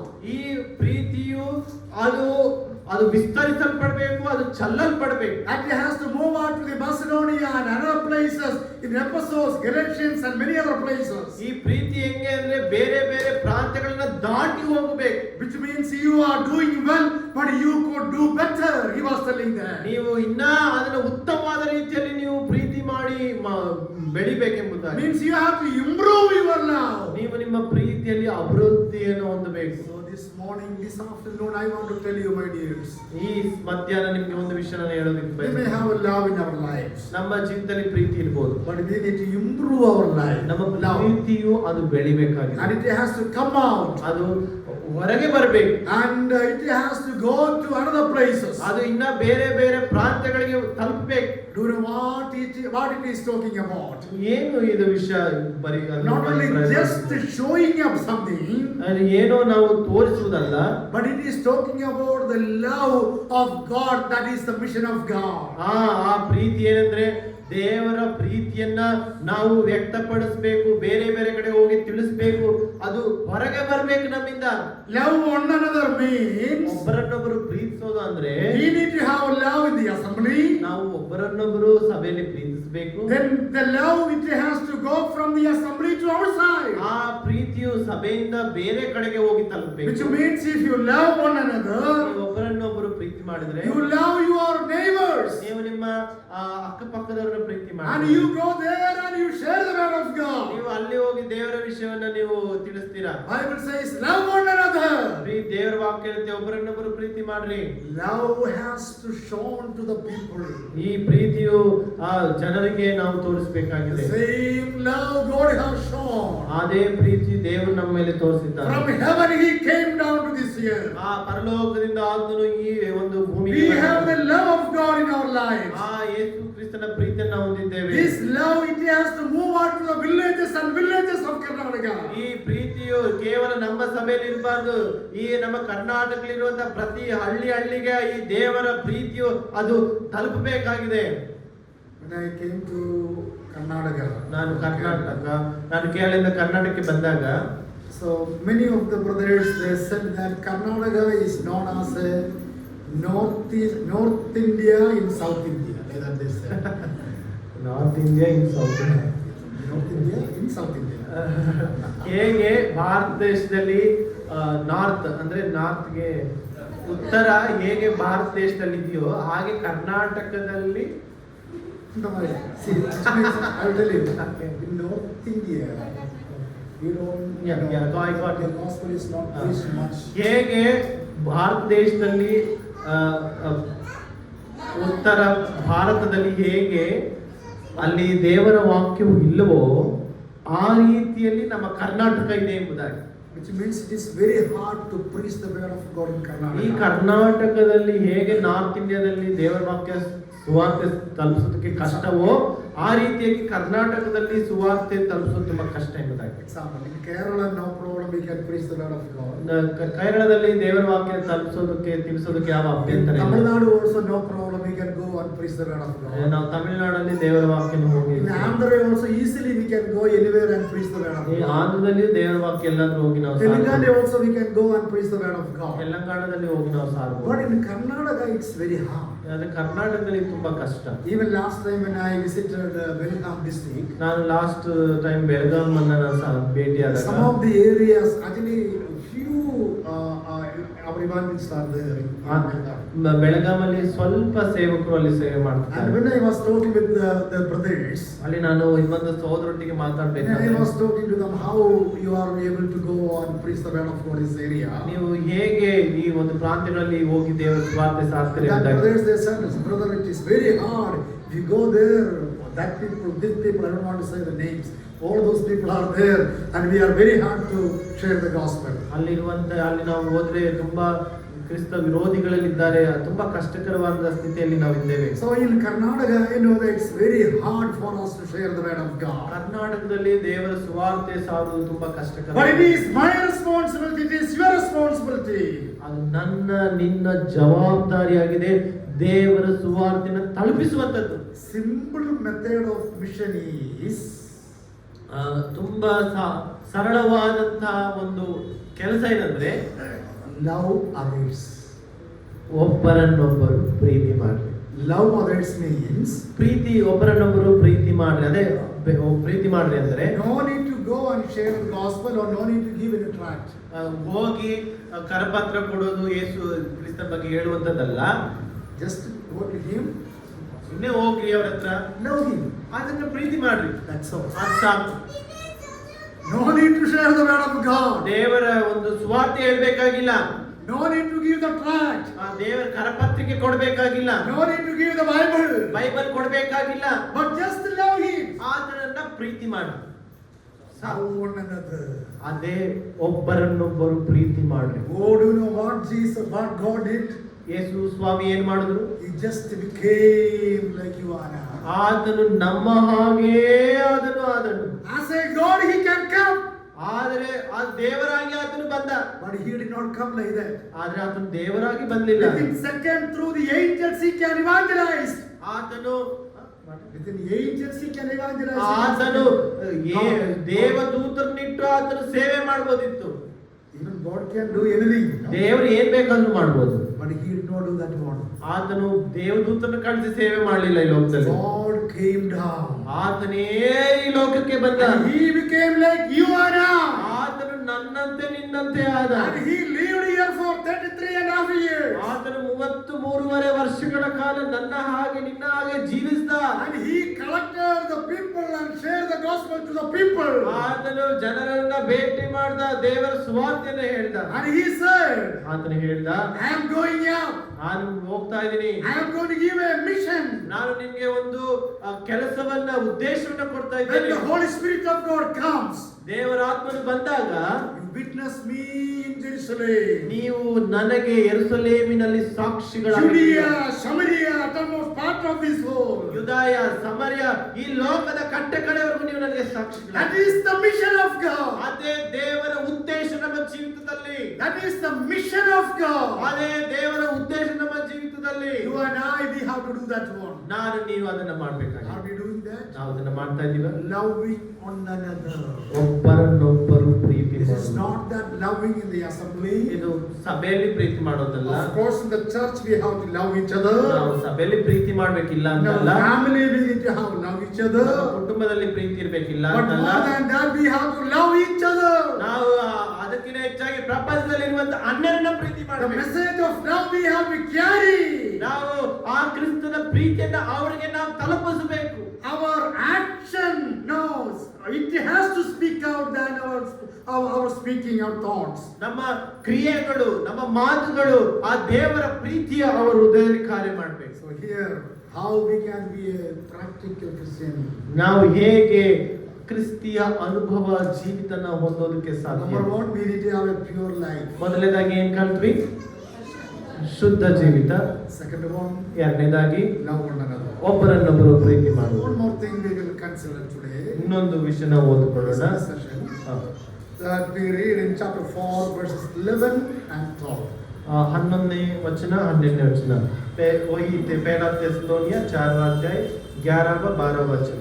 మొదటి తెస్సలోనిక 4వ అధ్యాయం 11-12 వచనం మేము చదువుకుందాం. ಇದಲ್ಲದೆ ನಾನು ನಿಮಗೆ ಆಜ್ಞೆ ಕೊಟ್ಟ ಪ್ರಕಾರ ನೀವು ಮತ್ತೊಬ್ಬರ ಕಾರ್ಯದಲ್ಲಿ ತಲೆ ಹಾಕದೆ ಸುಮ್ಮವಿದ್ದು ಸ್ವಂತ ಕಾರ್ಯವನ್ನೇ ನಡೆಸಿಕೊಂಡು ಕೈಯಾರೆ ಕೆಲಸ ಮಾಡುವುದೇ ಮಾರ್ಗವೆಂದೆನಿಸಿರಿ. ಹೀಗಿದ್ದರೆ ನೀವು ಹೊರಗಿನವರ ಎದುರಿನಲ್ಲಿ ಸಜ್ಜನರಾಗಿ ನಡೆದುಕೊಳ್ಳುವಿರಿ ಮತ್ತು ನಿಮಗೆ ಯಾವುದಕ್ಕೂ ಕೊರತೆ ಇರುವುದಿಲ್ಲ. See, when we read this passage, ನಾವು ಈ ಒಂದು ವಚನಗಳನ್ನು ಓದಿಕೊಂಡಾಗ the third point there we could see, ಮೂರನೇ ಒಂದು ವಿಷಯ ನಾವು ಅಲ್ಲಿ ಗಮನಿಸಬೇಕಾದ್ರೆ, and lead a quiet life. ನಾವು ನೋಡಬೇಕಾದ್ರೆ ನಾವು ಪ್ರಶಾಂತವಾದ ಜೀವಿತ ಹೇಗೆ Yes, ಜೀವಿಸಬೇಕು. yes, and to make it your ambition to lead a quiet life. ನಮ್ಮ ಜೀವಿತದಲ್ಲಿ ಪ್ರಶಾಂತತೆ ಹೊಂದಿರುವಂತ ಜೀವಿತವನ್ನ ಹೇಗೆ ನಾವು ನಡೆಸಬಹುದು? What is quiet life means? ಪ್ರಶಾಂತ ಅಂದ್ರೆ ಶಾಂತವಾದ ಜೀವಿತ. Actually here the quiet life means ಇಲ್ಲಿ ಶಾಂತವಾದ ಜೀವಿತ ಎಂಬುದಾಗಿ ನಾವು it ನೋಡ್ತೇವೆ. does not mean to be silent. ಅದು ನಾವು ಸುಮ್ಮನೆ ಇರುವಂತದ್ದಲ್ಲ. In this context, ಇಲ್ಲಿ ಇರುವಂತ ಒಂದು ವಿಷಯಗಳನ್ನು ನಾವು Paul is saying that ಅದು ಹೀಗೆ ಹೇಳ್ತಾ ಇದೆ, live a life without necessary conflict. Do not go for fighting. Do not have any fighting life in our life. ಸುಮ್ಮನೆ ಕೆಲಸಕ್ಕೆ ಬಾರದ ವಿಷಯಗಳಲ್ಲಿ ನಾವು ತಲೆ ಹಾಕಬಾರ್ದು ಎಂಬುದಾಗಿ ದೇವರ ವಾಕ್ಯ. This is about social relationship, quiet life. ಇದು ಸಾಮಾಜಿಕವಾದಂತ ಸಂಬಂಧ ಉಳ್ಳಂತ ಜೀವಿತ ಇದು. Do not disturb other people. ಅನ್ಯ ಬೇರೆ ಜನರಿಗೆ ನಮ್ಮ ಜೀವಿತಗಳ ಮುಖಾಂತರ ತೊಂದರೆ ಆಗಬಾರದು. We have to be very quiet in our life. ನಮ್ಮ ಜೀವಿತದಲ್ಲಿ ಪ್ರಶಾಂತವಾಗಿ ನಾವಿರ್ಬೇಕು. Do you know what is happening today? ಈ ದಿನಗಳಲ್ಲಿ ಏನಾಗ್ತಾ ಇದೆ? And people are there to disturb others. ಅನೇಕರು ಬೇರೆಯವರನ್ನ ತೊಂದರೆ ಮಾಡ್ತಾರೆ. And they are making lot of problem with others. ಒಬ್ಬರೊಟ್ಟಿಗೆ ಸೇರಿ ನಾವು ಏನ್ ಮಾಡ್ತೇವೆ? ತೊಂದರೆ ಮಾಡ್ತಾ ಇದೀವಿ. And we should not make any ತೊಂದರೆ. We should not make any difficulties. ನಾವು ನಮ್ಮ ಜೀವಿತದ ಮುಖಾಂತರ ಬೇರೆಯವರಿಗೆ ಎಂದಿಗೂ ತೊಂದರೆ ಆಗಬಾರದು. We need to be quiet. We need to have a quiet life. ನಮ್ಮ ಜೀವಿತವು ಪ್ರಶಾಂತವಾಗಿ ಸಮಾಧಾನಕರವಾಗಿರ್ಬೇಕು. And do not go for a conflict. ಕೆಲಸಕ್ಕೆ ಬಾರದಕ್ಕೆ ಮತ್ತೆ ಜಗಳಗಳಿಗೆ ನಾವು ಹೋಗಬಾರದು. Do not put our head into any problems. ನಾವು ಬೇರೆಯವರ ಸಮಸ್ಯೆಗಳಲ್ಲಿ ನಮ್ಮ ತಲೆಯನ್ನ As a Christian, as a believer, ನಾವು ದೇವರ ನಂಬಿದ ಮಕ್ಕಳಾಗಿ and we need to have a quiet life means ನಾವು ಸಮಾಧಾನವಾದ ಶಾಂತವಾದ ಜೀವಿತ ಜೀವಿಸಬೇಕಂದ್ರೆ we should not make any conflict or any other problem with other people. ನಾವು ಸುಮ್ಮನೆ ಜಗಳ ಮಾಡ್ಕೊಳ್ಳೋದು, ಸುಮ್ಮನೆ ಇಲ್ಲ ಸಲ್ಲದ ಒಂದು ಸಮಸ್ಯೆಗಳನ್ನ ತಂದುಕೊಳ್ಳೋದು ನಾವೆಂದಿಗೂ ಮಾಡ್ಕೋಬಾರ್ದು. And I don't know, here in Kerala I have seen, even I heard like this. ನಾನು ಕೇರಳದಲ್ಲಿ ಹೀಗೆ ಕೇಳಿದ್ದೇನೆ. And some people they say, are you a Christian? ಕೇರಳದಲ್ಲಿ ಕೇಳ್ತಾರೆ, ನೀವು ಕ್ರೈಸ್ತರಾ? You say, yeah, we are Christian. ಹೌದು, ನಾವು ಕ್ರೈಸ್ತರು. Oh, near to my house there is one Christian family. ನಮ್ಮ ಮನೆ ಹತ್ರ ಒಂದು ಕ್ರೈಸ್ತ ಕುಟುಂಬ ಇದೆ. And always there will be a problem. ಅವ್ರ ಮನೆಯಲ್ಲಿ ಯಾವಾಗಲೂ ಸಮಸ್ಯೆನೆ. And lot of shouting and lot of problem, conflict and difficulties is they are disturbing others. ಅವ್ರ ಮನೆಯಲ್ಲಿ ಯಾವಾಗಲೂ ಜಗಳನೆ, ಯಾವಾಗಲೂ ಸಮಸ್ಯೆ, ಅವ್ರ ಮನೆಯಲ್ಲಿ ಯಾವಾಗಲೂ ತೊಂದರೆನೆ. I heard like that many places in Kerala. ನಾನು ಹೀಗೆ ಕೇರಳದಲ್ಲಿ ಕೇಳಿದ್ದೇನೆ. So here Apostle Paul was telling that. ಈ ಪೌಲನು ಹೇಳ್ತಾ ಇದ್ದಾನೆ, Be quiet. ಪ್ರಶಾಂತವಾಗಿ ಸುಮ್ಮನೆ ಇರಿ. When the problem comes, ನೀವು ಸಮಸ್ಯೆ ಬಂದಾಗ, see we have BP, so sometimes we may get tension, BP, and we will shout and we will do all those things. ನಮಗೆ BP ಇದೆ ಅಲ್ವಾ, ನಾವು BP ಬಂದ ಏನ್ ಮಾಡ್ತೀವಿ? ಕೂಗಾಡ್ತೀವಿ, ನಾವು ಏನ್ ಬೇಕಾದ್ರೂ ಮಾಡ್ಬಿಡ್ತೀವಿ. But Bible says be quiet. ದೇವರು ಹೇಳ್ತಾನೆ ಸುಮ್ಮಗಿರು. Even in family life also, ಕುಟುಂಬ ಜೀವಿತದಲ್ಲಿ ಸುಮ್ಮಗಿರು. sometimes there will be a problem. ಸಮಸ್ಯೆಗಳಿಲ್ಲದೆ ಇಲ್ಲ, ಸಮಸ್ಯೆ ಇದೆ. In Kerala, Malayalam we say, in the kitchen there will be a sound, no? ಕೇರಳದಲ್ಲಿ ನಮ್ಮ ಮಲಯಾಳಮಲ್ಲಿ Adequate sound. In kitchen there is a sound because the steel and all these plates, no, there will be sound. ಅಡಿಗೆ ಮನೆಯಲ್ಲಿ ಸಮಸ್ಯೆ, ಶಬ್ದ ಇದ್ದೇ ಇರುತ್ತೆ. In the family life also problem will be there. ಹಾಗೆ ಕುಟುಂಬ ಜೀವಿತದಲ್ಲೂ ಸಹ ಸಮಸ್ಯೆ ಇದ್ದೇ Even ಇರುತ್ತೆ. in the assembly life also problem will be there. ಸಭಾ ಜೀವಿತದಲ್ಲೂ ಸಮಸ್ಯೆ ಇರುತ್ತೆ. But be quiet. ಆದ್ರೆ ಏನ್ ಮಾಡ್ಬೇಕು? We have to be quiet. ಏನ್ ಮಾಡ್ಬೇಕು? ಸುಮ್ಮಗಿರ್ಬೇಕು. ಏನ್ ಮಾಡ್ಬೇಕು? ಸುಮ್ಮಗಿರ್ಬೇಕು. White. Be quiet, that is very important. ತುಂಬಾ ನಾವು ನಿಶಬ್ದವಾಗಿ ಸುಮ್ಮಗಿರ್ಬೇಕು. We need to be wise like a snake. ನಾವು ಸರ್ಪದ ಹಾಗೆ ಜಾಣರಾಗಿರ್ಬೇಕು. And if you are making conflict, ನೀವು ಸುಮ್ಮನೆ ಸಮಸ್ಯೆ ಮಾಡ್ತೀರಾ, if you are shouting, ನೀವು ಕೂಗಾಡ್ತೀರಾ, the person who is living near to you, they will say that, see these people, they started problem. ಅಲ್ಲಿ ನಿಮ್ಮ ಪಕ್ಕದಲ್ಲಿರುವಂತ ವ್ಯಕ್ತಿ ಹೇಳ್ತಾರೆ, ನೋಡ್ರಿ ಅವರು ಸಮಸ್ಯೆ ಮಾಡ್ತಿದ್ದಾರೆ. See, when we look at our Lord Jesus Christ, ನಾವು ನಮ್ಮ ಯೇಸು ಕ್ರಿಸ್ತನನ್ನ ನಾವು ನೋಡ್ಬೇಕಂದ್ರೆ throughout his life, ಆತನ ಜೀವಿತವೆಲ್ಲ ನಾವು he ನೋಡ್ಬೇಕಂದ್ರೆ was so quiet. ಆತನು ಸುಮ್ಮಗೆ ಮೌನವಾಗಿದ್ದ. Some places he was just mum, he did not speak. ಆತನು ಕೆಲವು ಕ್ಷಣಗಳಲ್ಲಿ, ಕೆಲವು ಸಮಯಗಳಲ್ಲಿ ತನ್ನ ಬಾಯನ್ನು ಆತನು ತೆರೆಯಲೇ ಇಲ್ಲ ಎಂಬುದಾಗಿ ನೋಡ್ತೇವೆ. See, in his place, if it is you and I, ಆತನ ಜಾಗದಲ್ಲಿ ನಾನು ನೀವು ಇರ್ತಾ ಇದ್ರೆ what would happen? ಏನ್ ಮಾಡ್ತಾ ಇದ್ವಿ ನಾವು? You would say that I am God, ನಾನು ದೇವರು, and I will curse you, ನಾನು ನಿನ್ನನ್ನ ಶಪಿಸ್ತೇನೆ, and my judgment I will send you. ನನ್ನ ಒಂದು ನ್ಯಾಯ ತೀರ್ಪಿನ ಮೇಲೆ ತರ್ತೇನೆ. Jesus did not say anything. ಯೇಸು ಕ್ರಿಸ್ತನು ಎಂದಿಗೂ ಆ ರೀತಿ He was so quiet ಆತನು ಮೌನವಾಗಿ ಸುಮ್ಮನೆ ಇದ್ದ. when he was in Gethsemane. ಆತನು ಗೆತ್ಸೆಮನೆ ತೋಟದಲ್ಲಿ He was so quiet ಆತನು ಮೌನವಾಗಿದ್ದ. and he was crying to the Lord. ಆತನು ದೇವರಿಗೆ ತನ್ನ ಮೊರೆಯನ್ನ ಅಳುತ್ತಾ ಇದ್ದಾನೆ. The heaviness of the sin was upon him. ಆ ಒಂದು ಪಾಪದ ಭಯಂಕರವಾದ ಭಾರವಾತನ ಮೇಲಿದೆ. Even his sweating was like a blood. ಆತನ ಬೆವರು ರಕ್ತದ ಹನಿಯೋಪಾದಿಯಲ್ಲಿತ್ತು. Even he said, I cannot bear it. ಆತನು ಹೇಳ್ದ, ನನ್ನಿಂದ ಇದು ಆಗದು. But still he was quiet. ಆದ್ರೂ ಆತನು ಸುಮ್ಮನಿದ್ದಾನೆ. Angels came down and cooled her. ಪರಲೋಕದಿಂದ ದೇವದೂತ ಗಣಗಣ ಬಂದು ಆತನಿಗೆ ಉಪಶಮನ, ಆತನಿಗೆ ಸಮಾಧಾನ ಮಾಡಿದ. And he was so quiet there. ಆತನು ಸಮಾಧಾನವಾಗಿದ್ದ. We read in prophet Isaiah chapter 53 that he did not open his mouth. ನಾವು ಯೆಶಾಯನ ಗ್ರಂಥದಲ್ಲಿ 53ನೇ ಅಧ್ಯಾಯದಲ್ಲಿ ನೋಡ್ತೇವೆ, ಆತನು ಬಾಯಿ ತೆರೆಯಲಿಲ್ಲ ಎಂಬುದಾಗಿ. You and I, we need to be quiet. ನಾನು ನೀನು ಸುಮ್ಮನೆ ಇರಬೇಕು. If we have a quietness in our life, ನಮ್ಮ ಜೀವಿತದಲ್ಲಿ ಮೌನವಾಗಿರುವುದನ್ನು ನಾವು ಕಲ್ತ್ಕೊಂಡ್ರೆ our assembly life will be good. ನಮ್ಮ ಸಭಾ ಜೀವಿತವು ಚೆನ್ನಾಗಿರುತ್ತೆ. Our family life will be good. ನಮ್ಮ ಕುಟುಂಬ ಜೀವಿತ ಚೆನ್ನಾಗಿರುತ್ತೆ. Our students life, our social life and everything will be good. ನಮ್ಮ ಸಮಾಜದ ಜೀವಿತ ಚೆನ್ನಾಗಿರುತ್ತೆ. ನಮ್ಮ ವಿದ್ಯಾರ್ಥಿ ಜೀವಿತವು ಚೆನ್ನಾಗಿರುತ್ತೆ. See, lead a quiet life is very, very important. ನಾವು ಸಮಾಧಾನವಾಗಿ ಸುಮ್ಮನೆ ಇರುವಂತ ಪ್ರಶಾಂತವಾಗಿರುವಂತ ಜೀವಿತವು ಅದು ಅತ್ಯ ಅಮೂಲ್ಯವಾಗಿದೆ. When we come to chapter 5, 1 Thessalonians chapter 5, ನಾವು ಮೊದಲನೇ ಥೆಸಲೋನಿಕ 5ನೇ ಅಧ್ಯಾಯಕ್ಕೆ ಬರುವುದಾದ್ರೆ and verse number 14, ನಾವು 14ನೇ ವಚನಕ್ಕೆ ಬರಬೇಕಾದ್ರೆ, and there Apostle Paul was telling that, and we urge you, brothers and sisters, warn those who are idle and disruptive. Don't go around making trouble for others, but lead a quiet life by minding your own business. ನಾವು ಸಹೋದರರೇ, ಅಕ್ರಮವಾಗಿ ನಡೆಯುವವರಿಗೆ ಬುದ್ಧಿ ಹೇಳಿರಿ, ಮನಗುಂದಿದವರನ್ನು ಧೈರ್ಯಪಡಿಸಿರಿ, ಬಲಹೀನರಿಗೆ ಆಧಾರವಾಗಿರಿ, ಎಲ್ಲರಲ್ಲಿಯೂ ದೀರ್ಘಶಾಂತರಾಗಿರಿ ಎಂದು ನಿಮ್ಮನ್ನು ಪ್ರಬೋಧಿಸುತ್ತೇವೆ. Be quiet. ಸುಮ್ಮನೆ ಪ್ರಶಾಂತವಾಗಿರಿ. Again, chapter 3, verse number 11, 2 Thessalonians, chapter 3, 2 Thessalonians, chapter 3, verse number 11, there we read, we hear that some among you are idle and disruptive.